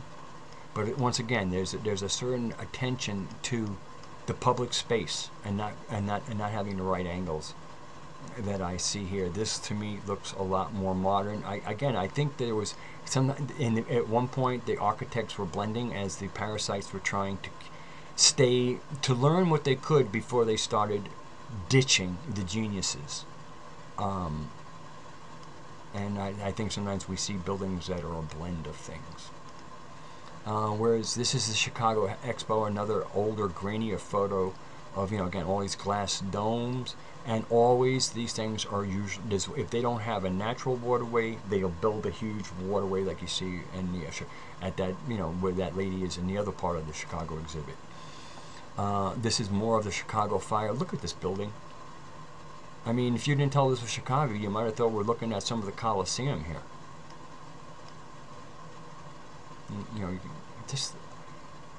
Just really kind of fascinating, the Chicago fire. This is also the Chicago Fair. So once again, water everywhere. And as we can see, it looks they either whited it out or they removed that top. There would have been a top here. Say the main thing, all the portals. This is an octagon, no right angles here. This might be an oblique angle as well because it's following the lines of the rest of this here.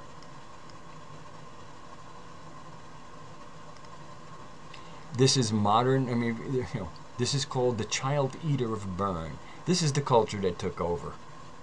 This is modern art. Where is this? Now this is Circassia Tartaria, or where the Circassians were. Obviously, it's an old woodcut. And so this is what I'm trying to say. Often we find, here's where I'm getting at. When we look into what we know, especially the center of Tartaria, we see glimpses of the tech, but we do not see it in at its finest.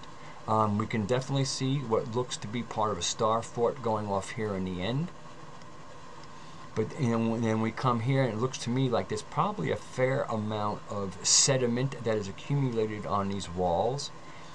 This looks like a relatively makeshift bridge. My guess is there was probably a really nice bridge here before whatever catastrophe hit. This little thing here looks like what's left of standing in the mud. Now let's take a little look at the people, okay? Okay, here's a jackass. We got the little kind of the Phrygian caps on most of the people. Here is an interesting part. Here are two gentlemen. They got their Phrygian caps on. This is Circassia. Here's another gentleman here. And these look to be like donkeys by the ears. They're not mules, so a donkey is a horse-mule blend, unless it's a unique jackass animal of Asia. So you have these men, and apparently he's the horse manager, the horse wrangler. They look a good deal taller than him. As a matter of fact, look where their heads are to the horses' heads. Look where his head is to the horses' heads. Okay, so I find that, I mean, these people are standing real close to each other. We can clearly see if he stood up, his head would maybe clear the horse's back. All right, they're standing up, and they're up to the horses' heads. He's further away, but he looks to be about their stature, not his stature. And then you look at him and these people, okay? So there's an interesting mix in this old lithograph. This is Coney Island, New York. And again, Coney Island. Coney Island. The first time I even had a hint of Coney Island being something special was an old newer thing where she was showing ruins with almost like Egyptian writing on pieces of stone wall that were part of the jetties or part of the beach at Coney Island. So Coney Island was a stronghold of this culture.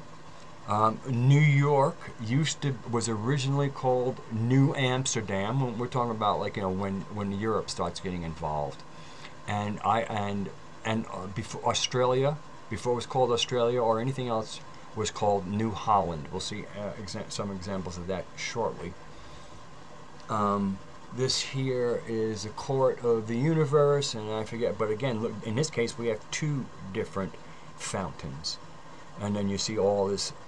And all this tech all around here. Now, this next one is a little interesting. This one of the things to me, the word or name country Germany is very misleading because there was no Germany prior to about 1850. I'll probably get my dates right because as we go forward, I can get a little more information. But there was a takeover of, to me, what were the original Deutsch people, the people of Deutschland, which we now call Germany. And that was, and that's where Walter Bosley comes in. Walter Bosley does a great job of speaking of the infiltration by the new royalties. the ones who would call themselves the nobles, but there was nothing noble about them. Again, they were pretending to be a class of people that they were not. All they did was kind of step into those positions, perform them poorly, and become tyrants because they were such poor performers. And we're going to find out that this concept of Netherlands, the Netherlands were actually down here, and actually Belgium broke away. And the reason they broke away was largely because they got owned by monarchies. The monarchies started showing up here. Amsterdam was a free republic. I'll cover that. This was Holland. Okay. The other thing we learned about the old culture, we see it in Alaska, we see it, is that they were masters of seawalls. We're seeing that a lot of the seawalls and piers and jetties were done by this old culture that seemed to know how to dig canals and manage water. Okay, I'm not going to say any more here. I don't want to get ahead of myself, but this is why I keep on coming back to the Dutch. And if, to me, are the Dutch the Tartarians? I would say the Dutch were the last of that culture. And that's the other thing. I want to get away from the concept of a Tartarian. Were they Tartarians? They were Tartars. And from what I can see, a lot of the Tartars were not Tartarian or part of the Arya. Okay, and it has nothing to do with genetics. The Arya is an ability. The Arya is a wisdom, nobility, high science, high esoterica. Understand what they call our mysteries. The mysteries were our story. It's our knowledge of ourself, and how the magical beings we are, the magical source that we have. I mean, I'm a Gnostic, so I won't get into all that. And of course, if you think that Gnostic means in Nag Hammadi texts, you couldn't. That's quite that is so wrong in my opinion. But anyway, so I just want to clear it up because I'm saying I'm a Gnostic. I don't want you to think the Nag Hammadi. I've read the Nag Hammadi text. You believe that crap? No, it is crap. But like so much, it's kind of like sewage. There's gold rings and all kinds of money. I mean, there's all kinds of valuables in the sewage. So to me, the Nag Hammadi texts are not a particularly foul form of sewage, but sewage nonetheless. So this is what Germany was. It was all of these different, what they call petty kings and queens, as opposed to the nonsense of these, emperors and stuff. And that's the other clue to me to Tartary, is when we start seeing charts of emperors and their lineages. That's when you have the pretenders. The pretenders don't have any works to show for themselves, so they create these family lines and what. I mean, really, emperor. The concept of emperor, which is where we get empire, and that's why I don't like calling it the Tartarian Empire either. It was a culture. Empire is what it sounds like, and it originally came from John Dee, a magician, and it was originally the Empire, like imps or demons. Except he thought that what he was dealing with is angels, because that's what they told him they were. Tricksters abound on all sides of the veil. And so, of course, here you see the Russian Empire, and of course the Muscovites. They got invaded, quote unquote, by Germanic people. But were they Germanic truly, or were the Prussians? And again, the Prussia-German thing is something that needs to be understood. Modern Germany, what we call Germany, is a Prussian state. The Nazis were Prussians in their spirit. What they did was the spirit. Again, they were Prussian. They grew up in Prussian schools, Prussian thought, and everything else. But their genetics had genetic memory, which is why they had to go. The funny thing is, if they were the original keepers of it, and at one point they were, but why they started having going to Tibet and all these other countries to recover their culture. So there's something very interesting in why the Nazis had to go looking for their glorious past. Why, if why wasn't the glorious past in Germany? The glorious past was in Germany, but it was starting to get hidden. And again, you look at some of the tech all over anywhere in Europe, and you will see this old culture, the survivor culture, which some people are calling Tartarians, just so I don't lose anybody. But to me, Tartary, the operative thing in Tartary is the Arya, the wisdom, the culture, that is meant for all. You could say kind of a golden age concept. And then all the things that have happened since there. So I just really, I want to stay on the track of this culture. I want to stay on, I want to stay on our story, which is hidden in Miss story. And start finding us.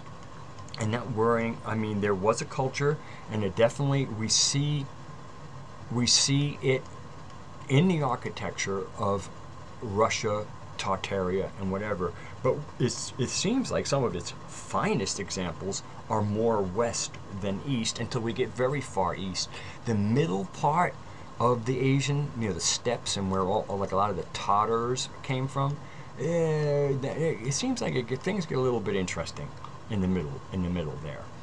And again, I don't think that the original indigenous people or the Tatars were the carriers of the high culture. I think they were inheritors of Aryan or of the Arya culture, and were not, and emulated it as well as they could. But once emperors started showing up and lopping off people's heads because they could, you start getting tyranny. You cannot have tyranny in a high culture. They don't live together. And it's interesting, you have the Kingdom of Hungary, Austrian Empire. Empire is a word I have learned to, just like when I see books, it's time to put your caution hat on. Hungary, I mean, Max Egan has shown that apparently the word for a Caucasian person amongst the indigenes of Australia is kind of like Magyar, or something like that, or some variation of Magyar, which is the language, which is Hungarian, and also the language of the Finns, who we don't see here. Okay, where is this? Exposition, Palais, where is this? I don't know. This is the Palace of Electricity. This is just an amazing, to me, the common grounds here are actually to benefit from the energy coming off of this. That's why it's kind of an amphitheater. I believe that there are different stations in here that one could enter into. I think this is one big healing area. If you're really ill, you'd want to go into these areas. Hanging out here, good health, and just again a common area. Any good, once again, you're coming out of the forest. You want to create. You want to create the grandeur and the beauty of nature. I mean, it's almost like having a mountain drop and whatever.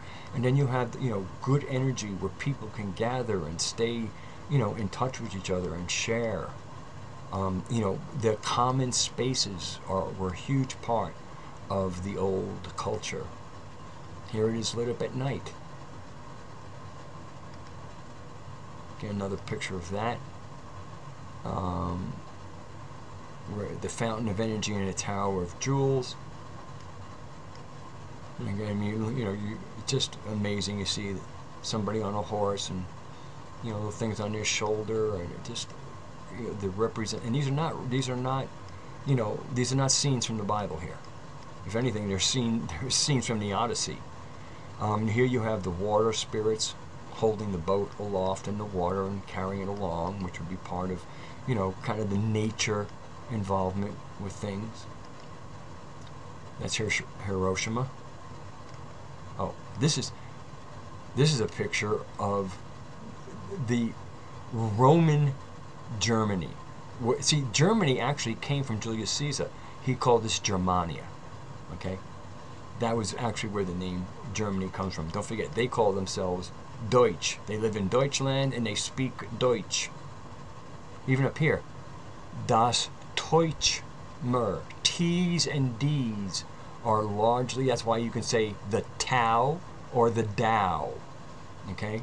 You can say the Tao Te Ching or the Tao Te Ching. D's and T's are often replaceable. So this Deutsch is Deutsch.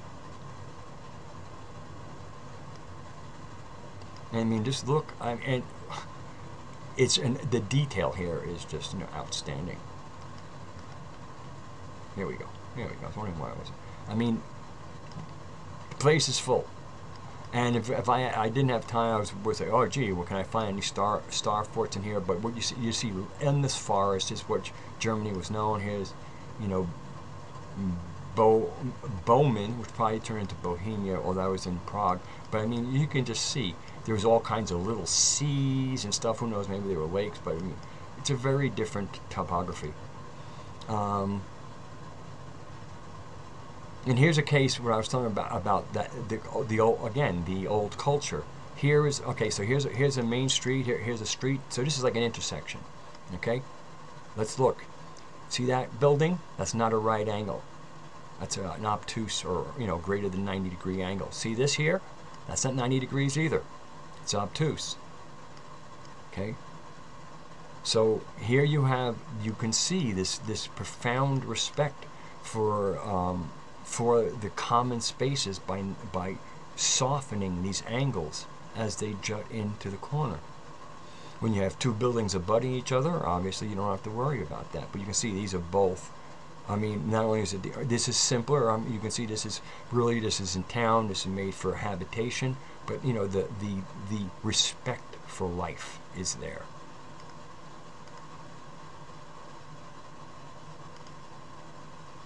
Where is this? This is Marienburg in 1901. Okay, here is what you want. First of all, here's street level, and then you have all this down level. Gee, it looks to me like there is actually, like this is what you would see is something sitting on top of another greater piece. Much of this building appears to have been swallowed. But what I mean, just look how so many things are half done here. But you're going to see a lot. You're going to see a lot of fuckery here. All right, where do we start? Actually, it was not a lot, but you can see there were apparently I think there were windows here because you can see what looks like to be bricked up. We certainly see here. I mean, they look like stained glass window, but look at this one. They put a window within a window. There just looks to me. This looks like there was a greater time for this edifice, and this is not their statuary. I mean, you can see how gaudy it is.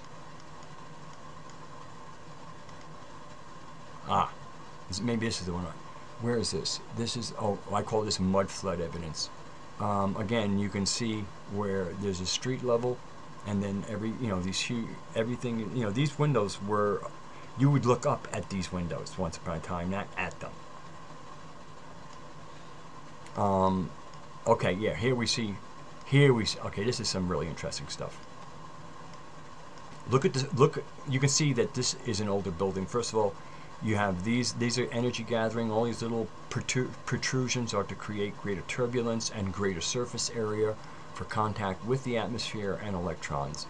So these are electric gathering aspects over here. You can see how old this stone is, okay? Look at the fine work on here. Here's some more little energy gathering, and then of course you have the focusing part here. Come down here. This looks to me like a little repair work. All right, and then look, here's street level. Look at where these windows are and how it goes down. You can see the windows are here. So this is the kind of thing I'm talking about, where the flood was coming from this direction. Most of the soil hit this wall and deposited here. As the flood waters went around the building and met less, they were able to pick up speed again. They dropped less sediment, and therefore you have what kind of creating this hill effect. All right. So it hits here, dumps the most here, comes around the building, starts picking up speed, is able to can now carry the dirt, so the dirt is carried in the water, But here, when it first hit this, the dirt just fell out of the water and dumped itself. Now, this looks, when you look at this, it looks almost like there's two buildings here. So what we come to over here is this looks like it was built a little later, but the quality of the work seems like it would go here. But here's what's really bizarre. See all these windows up here? They're all closed up. Okay? Who would build a bunch of windows like this and then fill them with brick? All right? See? All filled with brick. Now look at these. They once had these ornate, beautiful windows. They bricked them up and they put in modern square windows. Bricked up. Okay? So, and then again we see some more of the energy gathering. And then we come up here.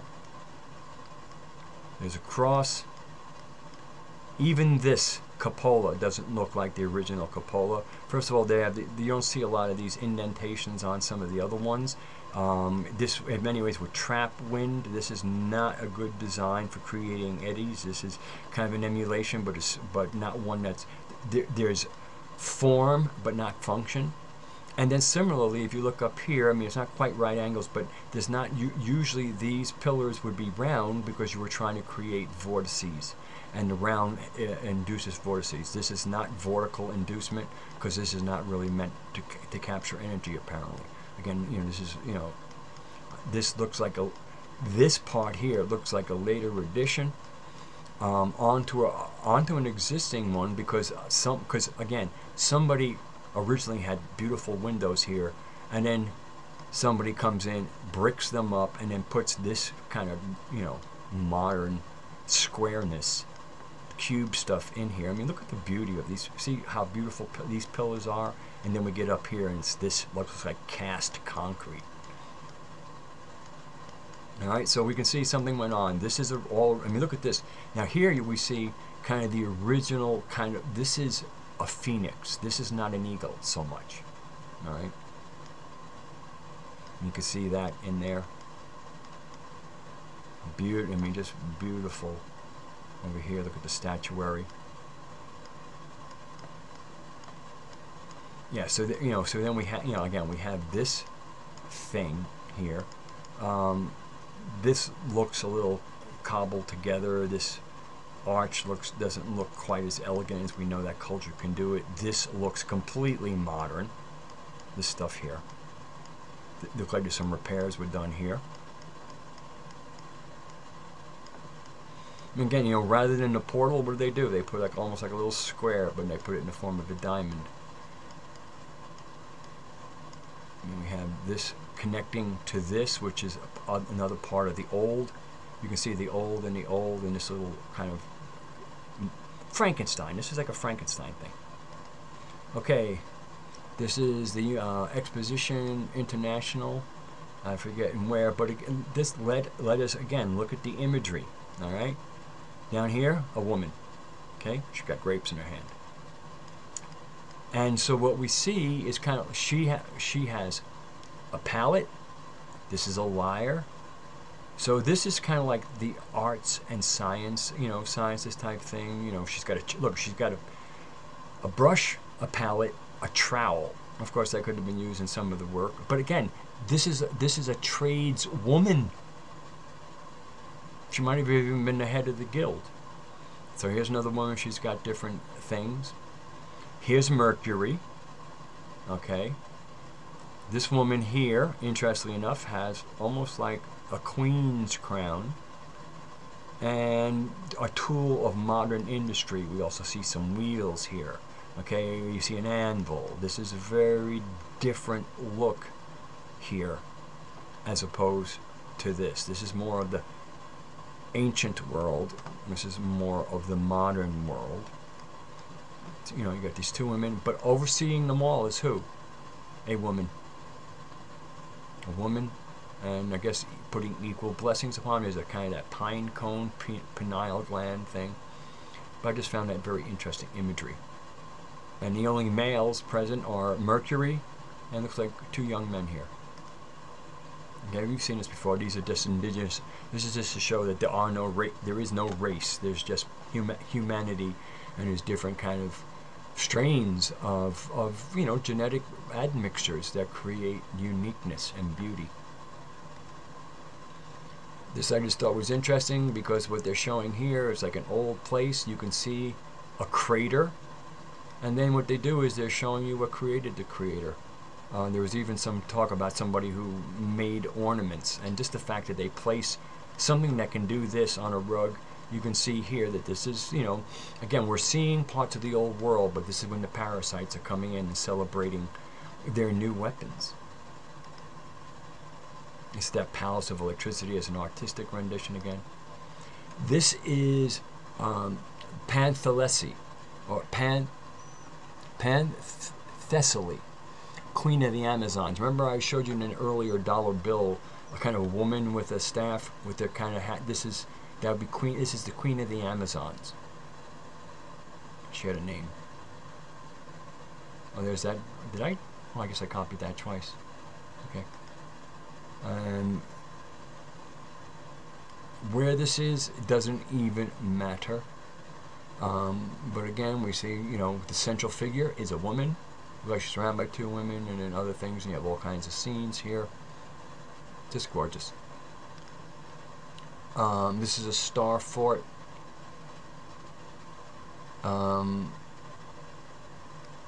Where is it? I think this might be North Coping. I forget what it is. I got somewhere. But there's, you know, just another rendition of star fort.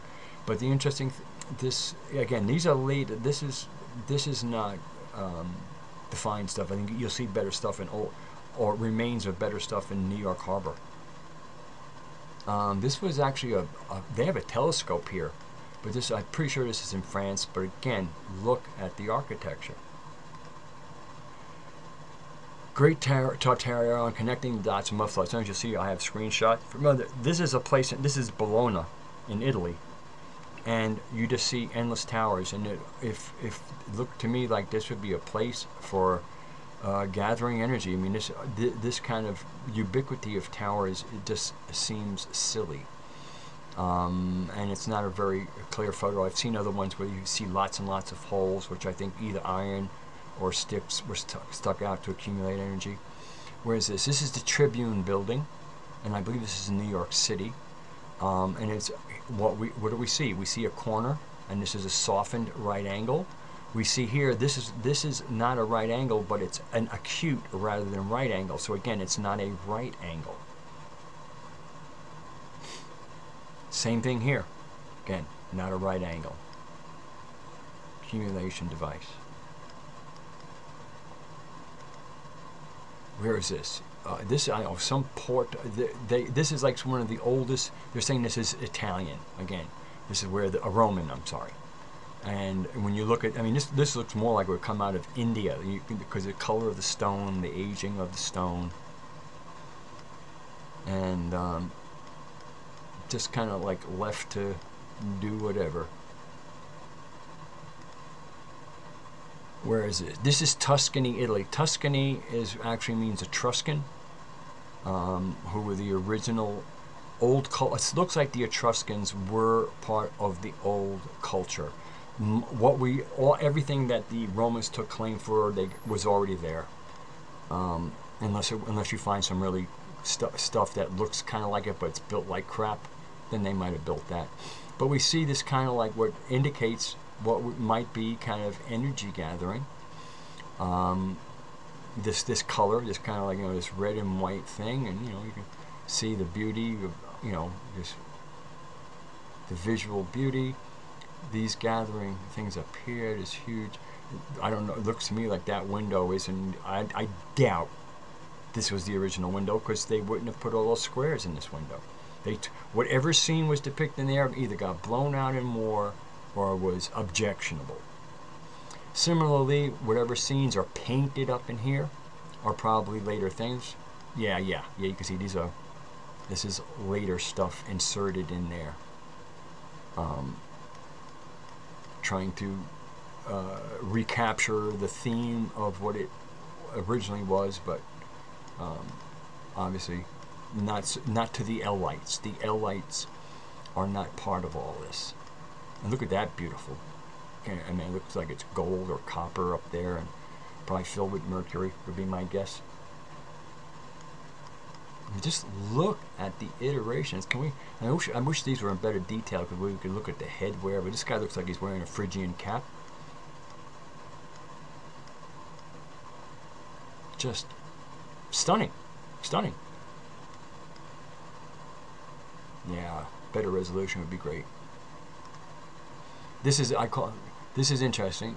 This is well, two giants marching. What's interesting, we always notice the size of the arches. Oh, look how big the arches are. Well, here people are. This arch isn't quite as massive compared to regular people, but in this procession, look at these two guys here. And with their helmets, they're going to be real glad for that high arch, aren't they? Yeah, I think they are. So it's very interesting to see these two with these very ornate headwear. But if you notice, they don't have a bunch of guards around them. Okay, this isn't the kings and emperors of later. Get too close to the emperor and we'll cut your head off type of shit. No. That's parasitic. That's the garbage. That's the garbage that's pretending to be something. And all they can do is order their soldiers to bully you. So this way here, if you could tell them, excuse me, you ain't shit, you ain't nobody, you ain't never been nobody, you just claiming it. No, they can't hear that kind of stuff. The truth hurts them terribly because they are, their father was a liar from the beginning and will remain so. And so I just find this very interesting with these geezers in here. But again, one of the things that we're noticing, and to me, what's beauty is, now whoever's maybe these are children, but that person is a little bit bigger than the rest. I think I saw a couple over here. See these two? They're a little on the larger side as well.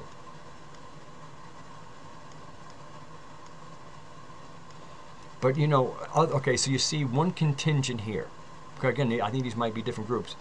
But maybe these are the armed, the few warriors. But rather than one big army scene and all the rest of the stuff, and these guys look like some kind of bishops.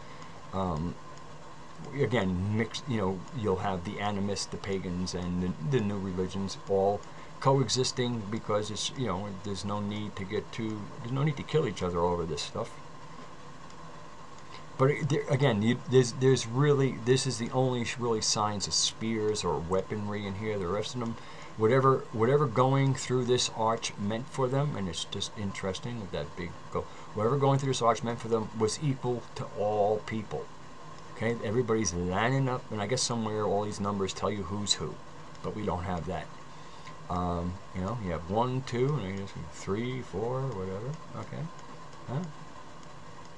These fellows here look a little on the big side, but again, these gentlemen are very large, about twice the size of an average person.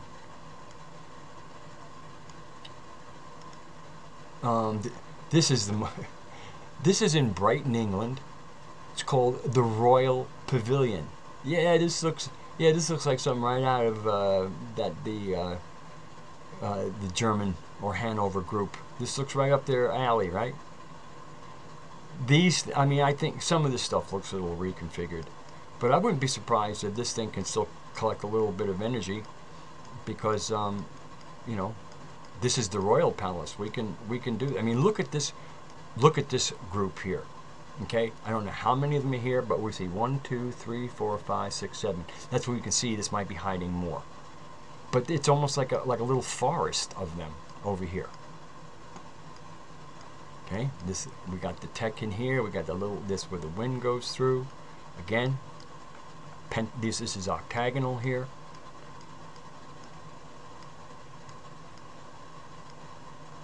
And again, here's another group of all of these. And then you can see there's little outlets. But if you've seen some of the Antiquitech fireplaces, these could be part of them, and no smoke ever came out of them. They don't look like a lot of smoke is coming. I mean, look at these. There's white here. Okay, let's look. I mean, does this? You would think if a bunch of sooty smoke was coming out of here, these wouldn't be so nice looking. So my guess is, although they look like chimneys, again, what the design of this here with these little portals is the same thing as here, and this is not a chimney.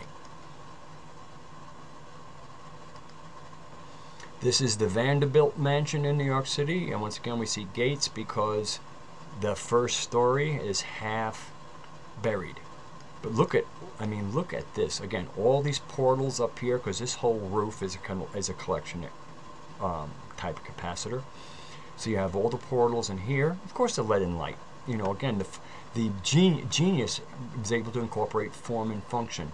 So it's not just one thing. You know, yeah, it does this and this and this and this, and you go, oh, it's genius. Yeah, that's how we are. We're geniuses. So you have this thing here, and again, you see everywhere these portals. See, always up above everything here. As this comes down, portal. As this come here, portal, portal, and then the windows are here. Portal, portal, portal.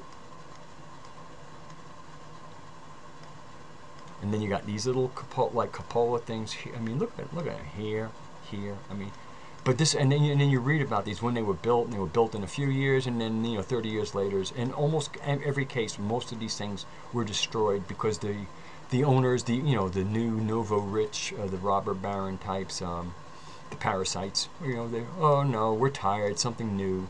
And then they have all kinds of architects that took claim for this stuff. I mean, it's just liars lying for other liars, and history is a lie agreed upon. I think it's what Napoleon Bonaparte said. This is that same thing again, the Vanderbilt from another angle. This is supposedly when they're building it or something. Gee.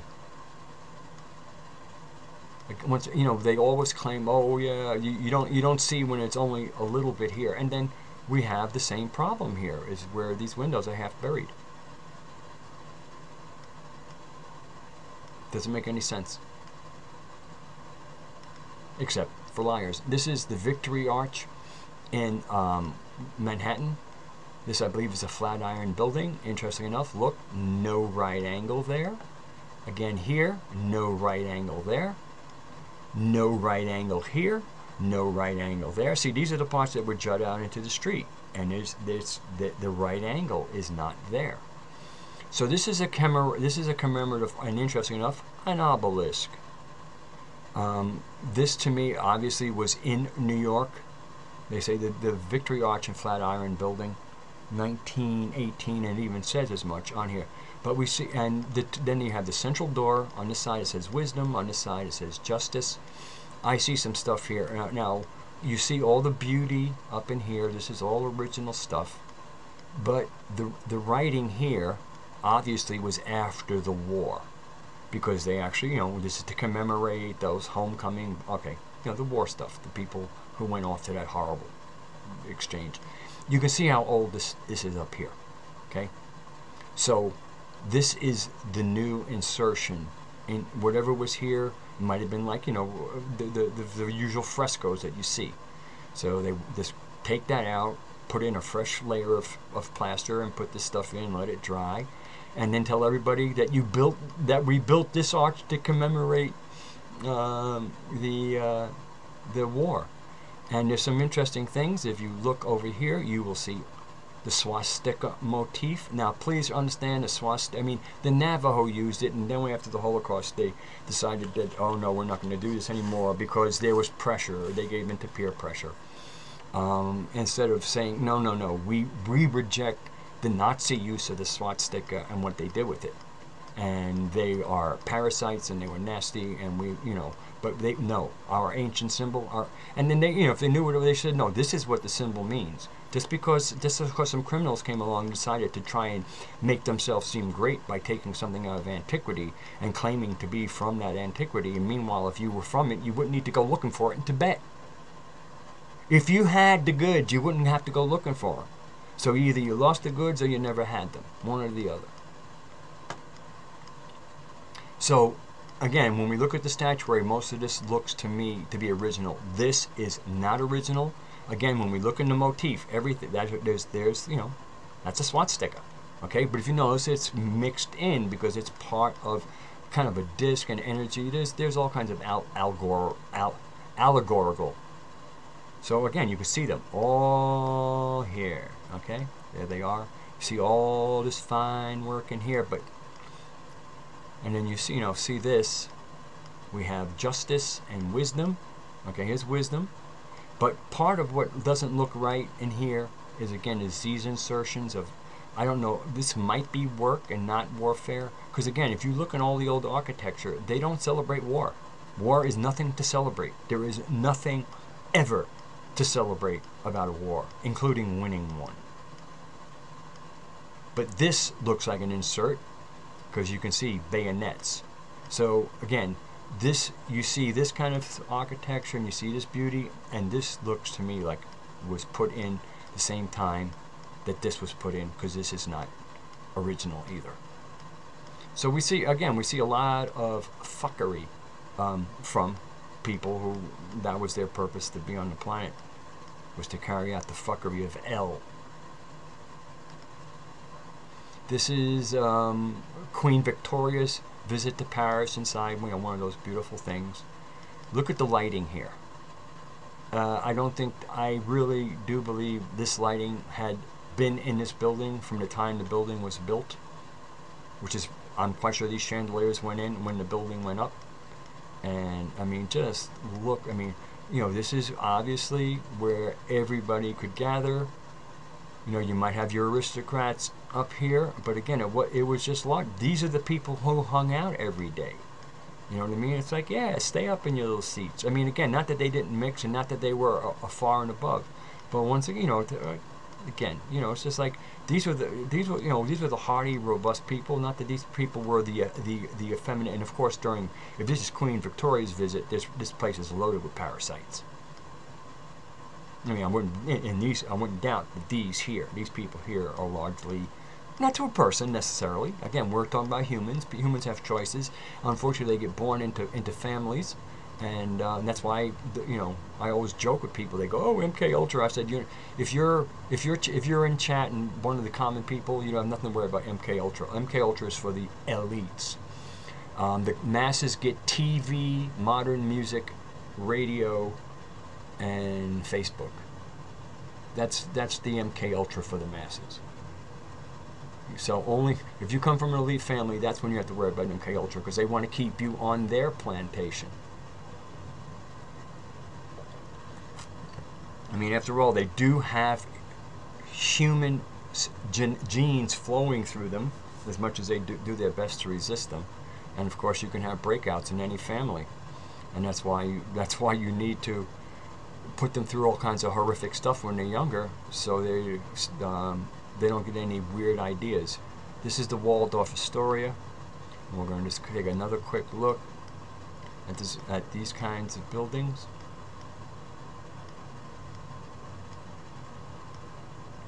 And kind of like brownstone type stuff. Now look. I mean, this is the Waldorf Astoria. Look, yeah, sure, Jacob Astor, or whatever their name, the guy. I mean, look at this. Is somebody who, one of the nouveau rich decided to do it. Just it's funny, they all had the same taste. I mean, and then you have this here, and you see little bits of signs of how, again, there's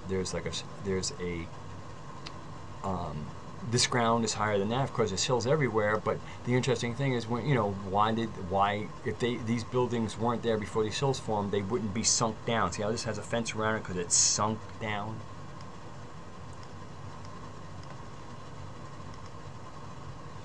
This is another picture of it, and from what I can tell, this is not a right angle. It looks to me like it's a little bit tighter than that.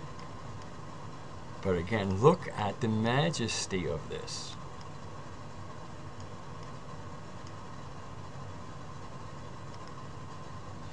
Okay, I think this is the end of this. We're getting towards the end. This is some place, some grand. This is Otto von Bismarck, who was part of Prussia. Okay, we got to separate. I mean, Prussia got taken over by some very parasitic people, and then became the zeitgeist of modern Germany, but not Deutschland. But I mean, all we have to look in here, besides a bunch of stuffed peacocks with all their medals, glistening steel. And this is not for cutting bread or buttering it. All right. So to me, this is just the glory of the parasites. Clearly, I think this is at the Palace of Versailles. Yeah, triumph of the parasites is what we see here. Oh yeah. The Goths are another, to me the Goths are another group that I need to parse out. The Goths seem to be part of the old culture, or what some people might rather call Tartarians. Now you want to talk about evidence of some kind of mud flooding. Look at this. First of all, you see this arch here? Well, it's kind of buried. But when you look, you see the typical cupola energy gathering, where the air goes in, the metal top. Okay, and the same old in here. But then again, you see more arch here than here, because however the mud came in, obviously it came in, it deposited most of its mud in this area, maybe because of all the buildings, and then starts to go down and less mud. But look at this. What I find interesting is this thing is still wired. Now maybe it's wired for modern electric, but it just kind of look weird. It's kind of have the same thing where it's coming up and then it's sanctioned, stationed in here, and this is hardly something that's going to blow over in the wind that needed to be secured. And it looks almost like a phone booth. But look at how deep the hole is around whatever this was. I mean, this was a huge hole. There used to be this wherever. I mean, again, why put this in a hole? And then, of course, the fence is probably to prevent you from. Same thing here. I mean, you makes you wonder if these here were not the tops of some buildings that were lower down. Where like you see there was a building here. I mean, again, what are we looking at here? I am not sure, but we see the same old architect. Again, look at that beautiful collection ball up there. Atmospheric in here, the portals there, the same old motifs, because it's tech. This is tech. It's tech, and it's in every way. This is also sacred geometry. I mean, just the brilliance of it all. This is somewhere in Tartaria. Okay, well, this is Tombov or something like that. So this is when I'm speaking about how we find that architecture in kind of like middle Tartary, including what we see here with all these little posts and something here. I mean, but it's not the grand style. Whatever happened in mid-Tartary seemed like it wasn't the flowering of whatever Tartary was. This is an interesting map. This is from 1688. Okay. Notice in 1688, Australia was called New Holland. Captain Cook approached obviously from this side, because that's where Europe is over there, and then started colonizing this. While you see on maps where there's New Holland here, and then you see Cook starts populating over here, and this becomes New South Wales over here. But it's originally known as New Holland. Now this is New Zealand. As we're going to see, I'm going to try to close up with the Dutch part, is that there used to be, when Dutch was independent, there was a Zeelandia. So just like as there was a New Holland, if there's a New Zealand, where was the Old Zealand? The Old Zealand was in what was one of the republics of Holland. So there's a certain color coding, and they show you right here, Dutch possessions. Now if you notice, whoever drew this map wasn't going to give Australia to the Dutch, but it's called New Holland. Duh. Okay. So then we get in here and we see much of Indonesia is Dutch. Okay. South Africa is Dutch. Mozambique and Angola were Portuguese. All right. So here's India. I can't quite make out who's settled into Bengal, whether that's the Dutch, the French, or the English. I mean, I can't quite make out what the coloring is there. But anyway, so this is the Dutch, as we know, the Dutch East. This is here's the East Indies. And we see they have part of New Guinea. On the real old maps, you'll sometimes see Australia and Holland put together. I mean, Australia and Antarctica. And that's because I think they had only sailed past the northern part of it, so they knew this, but they knew there was this other huge land down there. So I think they assumed it was one continuous or contiguous piece of land. And then once they got south, they went, oh, there is that big piece of land, but it's separated by some ocean. But anyway, and Tasman, okay, I forget who the original name was. And I can't remember the name. It's a Dutch name, Van Diemen or something like that. Tasmania was originally Van Diemen land. So here have New Holland, and this was New Zealand. This was all founded by the Dutch, and then some guy, Cook, founded the West Coast and started, dropping his feces on this part of the island. And then some guy, Tasman, sailed by and decided to give his name. I mean, basically, oh, I see it, I'm going to name it. I mean, again, these are children. These are children who are really have to pretend and claim things because, again, they got in a boat. Big fucking deal. I mean, given the parasites that were home, again, they were just probably saying, oh man, if I'm gonna be a made man, let me go be a made man in my own turf. So anyway, we see here British Islands, France, and Spain, and then when we look over here, South America, Portugal, Spain. Looks like that's also Spain. So we basically, and then over here, Virginia.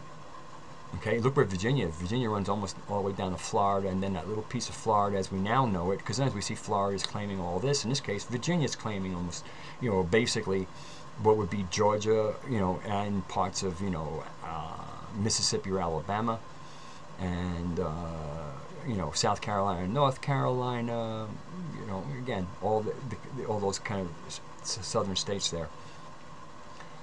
This is English, this is French. This is Spanish, as we can see.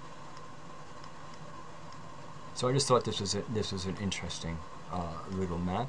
And of course, what did they say up in here? Again, this is to give you a little idea. Siberia, Russia is 1688. The fact that it doesn't say Tartaria might be a reason why they're also not claiming that this is Dutch. It's called New Holland, and meanwhile they're not saying it's Dutch. I mean, give me a break. But again, they're counting on, the parasites have a very low opinion of the common people because they might have 2 IQ points more than the average person, and losing it quickly. Where is this? This is the World Columbian. I mean, all I can say is, look at this collection here. This dome, receiving tower. Okay, dome. Collector, dome, collector, capacitor. Okay, dome. I think this might be modern. Look at this one over here. I mean, that is just. I mean, look at this stuff.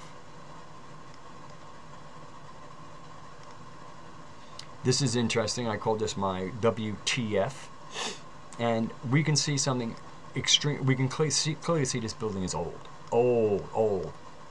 And we see a woman and some children, and over here it looks like that who knows if that was a man, but there's no head there. Now one might get the idea that they're constructing this.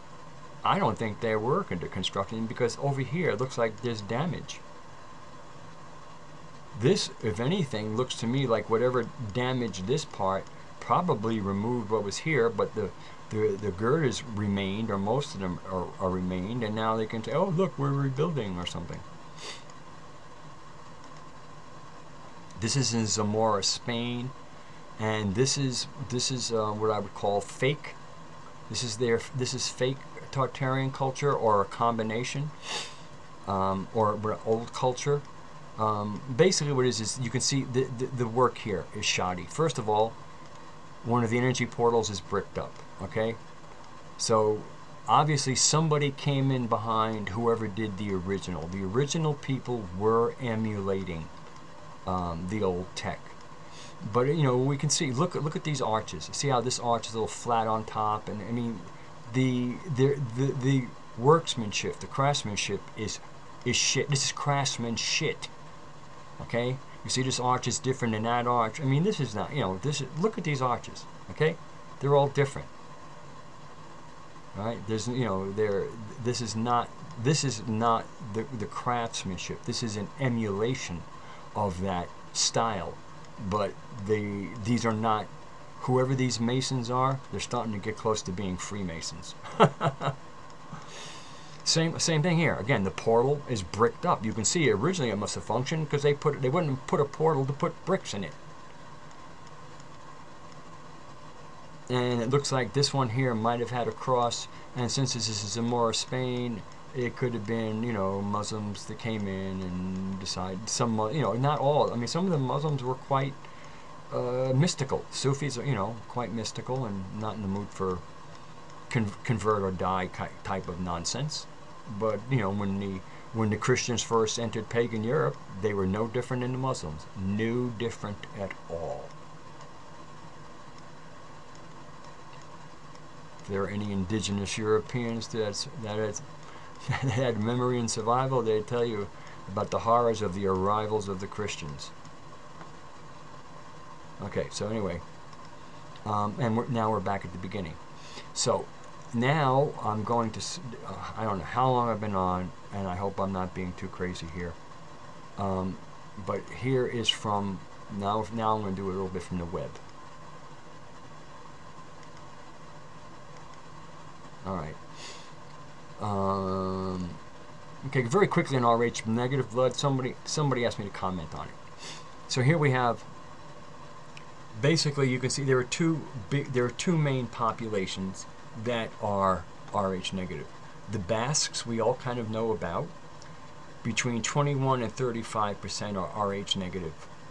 65% are RH positive. So basically, 35 and 65 is 100%. Okay. Then you can see Britain has 17%, so there's a fair amount of it.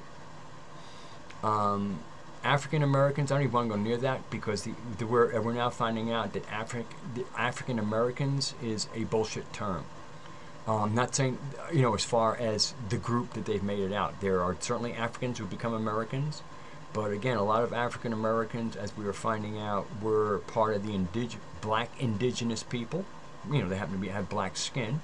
Whether they're Africans doesn't really matter. But African American is unless you're from Africa and become an American, it's kind of a bullshit term. So I won't go there. So the Basques, 21 to 36%.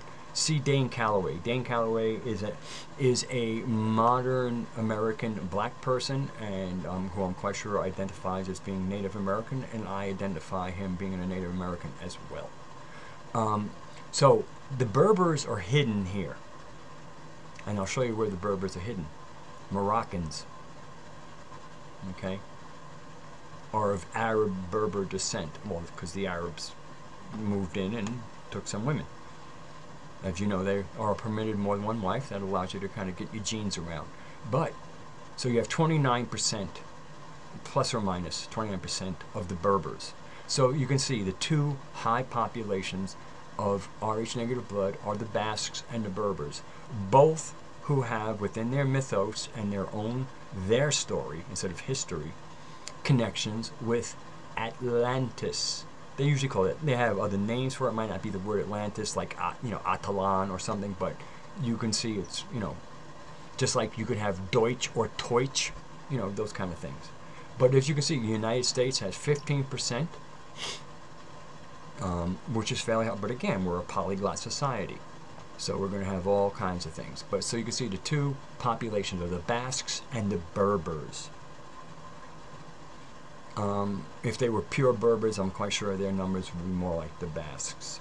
So, okay, and Atlantis is its own type of its own discussion that I'm not going to get into here. Anyway, they apparently the term RH standing for rhesus or monkey blood. Well, apparently they now, at least on Wikipedia, that's an outmoded term. It doesn't apply. It was humans have it as well. My mother was, my mother was Rh negative, and I forget whether she was A, B, or AB negative. And of screaming intellect, You know, kind of a dirty blonde hair, hazel green eyes, and a spirit that very few people possess. And so I grew up, you know, I mean, I grew up around Rh negative blood, my mother. And of course, there was my father was Rh positive. We're born the same blood type as him, O positive, my sister and I. And yeah, mom was different. Mom was different, and in her case, she was definitely something special. And so what I'm thinking is that the Rh negative blood is part of of the original human stock, of which we see the Berbers and Basques as some scant remnants of them. I don't. One of the strange things is that when you know, an Rh, now sometimes I heard it too, Rh negative people can have trouble birthing too, and that might be one of the reasons why the Basques and the Berbers do have not the greatest populations, but it also could be because there are complications between the Rh negative, 1/3 of the population, and the other 2/3 that are not Rh negative, and the complications with pregnancy. There are complications. The mother, quote unquote, can kill the child, or vice versa, with their battles of the immune systems. So to me, there is clearly two different human strains represented in Rh negative and Rh positive blood. The most important thing is the spirit that inhabits the body. So this is one of the things where just because you have one type of blood or the other, and if we deem one is, you know, better than the other for some reason, no, you don't. It's not that easy. It's your behavior. It's our behavior, how we perform, how we conduct ourselves. That's what's important. You know, yeah, my mother was super intelligent, but I've met plenty of Rh negative people that weren't so smart. Matter of fact, they were average intelligence. In other words, quite unremarkable. Let's call it that. So I don't, you know, I'm not identifying any kind of, for what concerns a human. I don't see anything in Rh negative blood that right now it's actually kind of a little bit of a liability. I see nothing that they're capable of that an O positive blood person isn't capable of, because I'm O positive and I have an Rh negative mother to use as a metric. So it seems like I was able to get a good shot of her intelligence, and a lot of my mother lives through me, and she's laughing as I say that. My parents have never left me. They no longer have bodies, but they're as accessible. They're more accessible than people I'm friends with on the internet, because they're basically my parents are always accessible. But I leave them alone. I got things to do. They got things to do. But you know, it's kind of like when they were alive. You know, didn't interact with them all the time, but I'd catch up, and it was always good. And it's still the same way. Catching up is good. So you know, if the Rh negative is an older blood, and that's kind of what I'm getting a little bit. Then we have a new blood type, but once again, I mean, as my Gnostic or planetary Tantra information about who we are on this planet and what we represent, and what, the spirit, being the primary thing. We all have our meat suits, so to speak, and they will have all kinds of genetic things in there, and those genetic things are kind of like getting an operating system, but it is the spirit that will tweak that operating system. But again, genetics play an important part, but they're not. There's nothing set. Genetics is quite plastic, so I guess what I'm trying to say is to me there is Rh negative has liabilities with breeding, because the majority of the world is not Rh negative. So that makes having Rh negative blood a little bit of a liability in the present modern day world. And if you got, if you can use that to tap into the really ancient memory that's there, and it allows to inform a modern body, then you can make that Rh negative blood a good thing. Similarly, to me, have our Rh positive blood is hardly a curse. Like, once again, it's the spirit, and I think the Rh positive blood looks to me like it's an intrusion. It's a later insertion into the human genetic pool. For me, I completely reject the creation story. Like, in other words, I reject that the Anunnaki created the human species. I reject the Genesis version of the creation of the human species.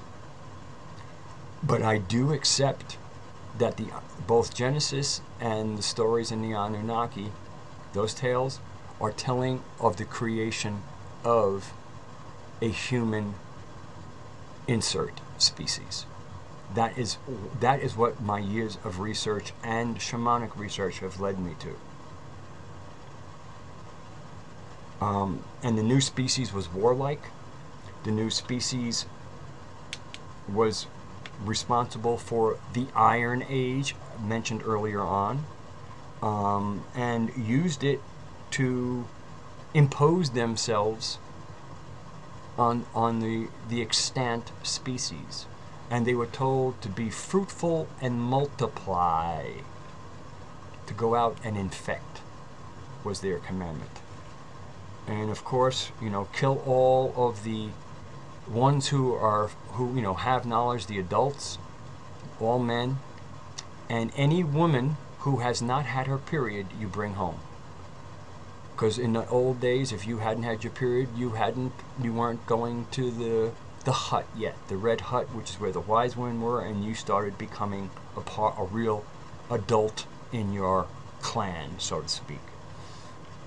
So they wouldn't have any real knowledge. They weren't educated in any of the mysteries yet, or our story, and so they could be taken and impregnated. And to me, the superior genetics of the original, the true, let's call creator's creation of human, was beset upon by a parasite. And I think within, whether or not I have the negatives and positive bloods grouped right, I could be wrong. But the evidence, because of the Basques, the Berbers, their history of Atlantis, their blood, the fact that, how much Rh negative blood is there, the fact that they've now lived surrounded by what I consider to be the insertion species. At this point, everything is so blended that it's now not about genetics anymore. It's about the spirit that inhabits the genetics, in my opinion. Okay, what else can I do here? This is phi. Okay, this one, and that's what the symbol is. If you ever see Greek writing and you see this symbol, when they're using capitals, that means it's a ph, or like in phone. Okay. Peasants in rural life. This is about Germany. Peasants continued to center their lives in the village where they were members. This is Wikipedia, of a corporate body. I doubt it. They were members of a community, and helped to manage the community resources. This is peasants. Helped to manage the community resources and monitor the community life.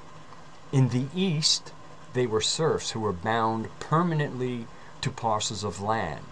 In most of Germany, farming was handled by tenant farmers who paid rents and obligatory services to the landlord, who was typically a nobleman.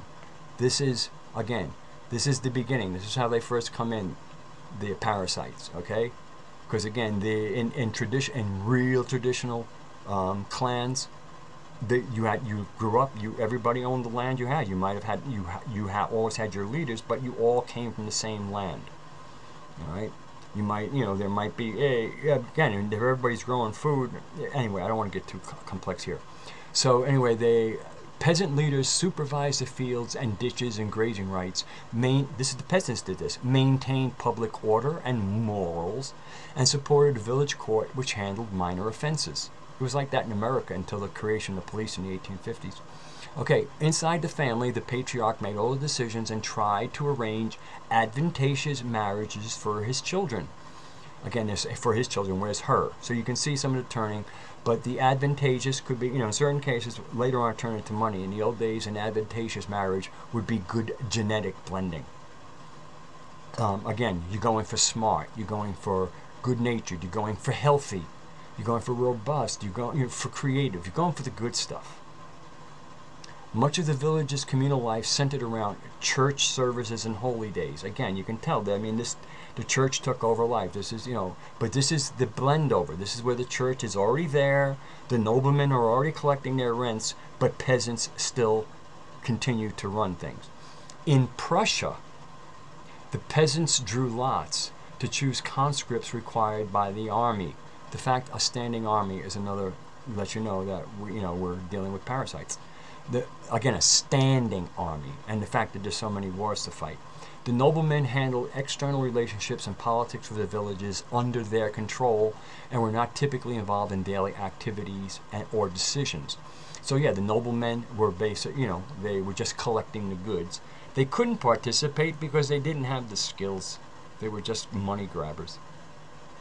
Okay, so anyway, that gets boring, but just a little piece there. What is this? This is the history of Holland. To get the full article, I'd have to get a code, but English Ambassador Sir George Downing in 1664 described the Constitution of the United Provinces as such a shattered and divided thing. This is the Dutch Republic. Again, this when you hear parasites talk about wholesome, it's interesting how they do it. So, sir, don't forget, you can't be a sir without a parasitic queen making you one. So he described the Republic, or the Constitution of the United Provinces, as such a shattered and divided thing. Yeah. People living free is shattered and divided. Anyway, Louis XIV assumed wrongly in 1672 that the mercantile republic would prove no match for his armies. Again, this is the dick swinging of the parasites. Experience had taught the English to respect Dutch naval strength as much as they envied its commercial wealth. Envy is another sign of the parasites. Envy, jealousy. Because you envy what you cannot obtain by yourself because you're not up to it, or you don't want to work, or whatever. Foreign attitudes were ambivalent because this small state was not only the newest, but the richest per capita, and quite different from any other. Yeah, quite different. They were free. The nation of seamen and merchants was also the nation of Rembrandt, Huygens, and Spinoza. Culture. Okay, so in this little short thing, to me this is perfect because we're letting you know that the Dutch, these are talking about the Dutch Republic, and they won't even say it here. They're calling it the provinces, as opposed to, and then they go on to say about the respect for Dutch naval strength, and it's envied, huge word, envied commercial wealth. Foreign attitudes, that's like when you hear the news go, well, world opinion is, and what's it, the opinion of the NWO, the opinion of the United Nations. So foreign attitudes is, again, this is that same kind of bullshit language. All right, we're done with this page. Holland.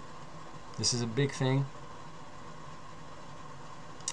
Historical region of the Netherlands. You see, this is, again, Holland is being just sucked into the Netherlands as if like the Netherlands was something. The Netherlands was a monarchy. It was another thing that got eaten up early on by these royals.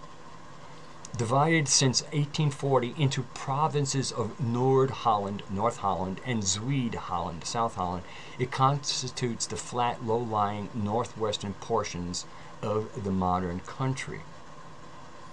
And then they give you this: Holland originated in the 12th century as a fiefdom of the Holy Roman Empire and was ruled by a dynasty of courts that trace its origin to the 9th century. I'm sorry, a dynasty of counts. These nobles had re-emerged in the 10th century after the Viking devastation of the coastal area had ended. But yeah, the re-emerged, I wonder if they were the same nobles. The name Holland perhaps Okay, this is supposition. This is supposedly history, but they don't even have a definitive answer. They have a supposition. That the name Holland perhaps derived from the region around Dordrecht, which is known as Holtland or Wooden Land. And then, okay, we go on. And so again, this is, for history. Here's what I want to say about wooden shoes, star forts, and atmospheric electricity, which is also known as static electricity. If you're living in areas of highly charged electrical, like the star forts with their low-lying walls to contain, in my opinion, in my estimation, in my supposition, to maintain some of that energy that's pouring out of those portals. So, it's kind of like, imagine almost like an energetic fog. So you need the low walls kind of held in some of that rich energy. And then some of it slipped over fine, but the walls were like the height of people, a little bit taller than people, up to some of the trees. So it would be very nourishing for anything biological in those walls. But there might, with all of that ubiquitous electricity being gathered, there could have been issues having to do with people grounding out in those towns, where, grounding out could be a nasty, unpleasant thing. And maybe in certain cases you could get knocked on your ass. I don't know. But I do know if static electricity was a problem because of the way they were collecting it, that wooden shoes would prevent one from grounding out. And if one had a culture that was living within this kind of atmospheric energy gathering, then they might realize that the old leather shoes and what everybody else was doing was no protection against sudden possible shock, because you were grounded and would then be a conduit for the energy. And by wearing wooden shoes, you would be safe and be a walkabout and contact everything, and you would not ground out. This is my supposition. And to me, it's starting to tie in. Why did the Dutch wear wooden shoes? Where they were capable of restraining a sea, but they didn't have any cobblers. They only had whittlers for shoes. I mean, when one tends to think of it, the whole, to me, it starts to make sense. Then we have Australia, where we find the same architecture that we in this we'll call it Tartarian or Olde Culture architecture, the architecture of the Arya, and we see its similarities. And then we have, every place we see it, we find out that the Dutch have been there. Now, were they there first and were part of the culture to build it, or were they the culture that was attached enough to that old culture, the old with a D, old D-E, O-L-D-E culture with capital letters? That's what I'm calling this Tartarian or the survivor culture. And that they were still associated enough that they knew of where their ancestors had established and then went and followed their ancestors. For me, when it comes to the tech, the atmospheric energy, the managing of canals, the understanding of the importance of water, wooden shoes, and just also, if you know the Dutch, if you ever, I used to watch the World's Strongest Man competition. South Africans who were settled by the Dutch, and the Dutch were hugely represented these guys who were huge. So there was something very robust. I won't quite say giant, but these were very big men.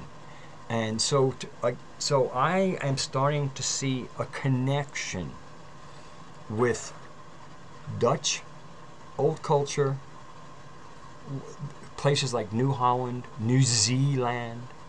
And again, I don't know what happened to, I had a map. Do I have my map with Zealandia here?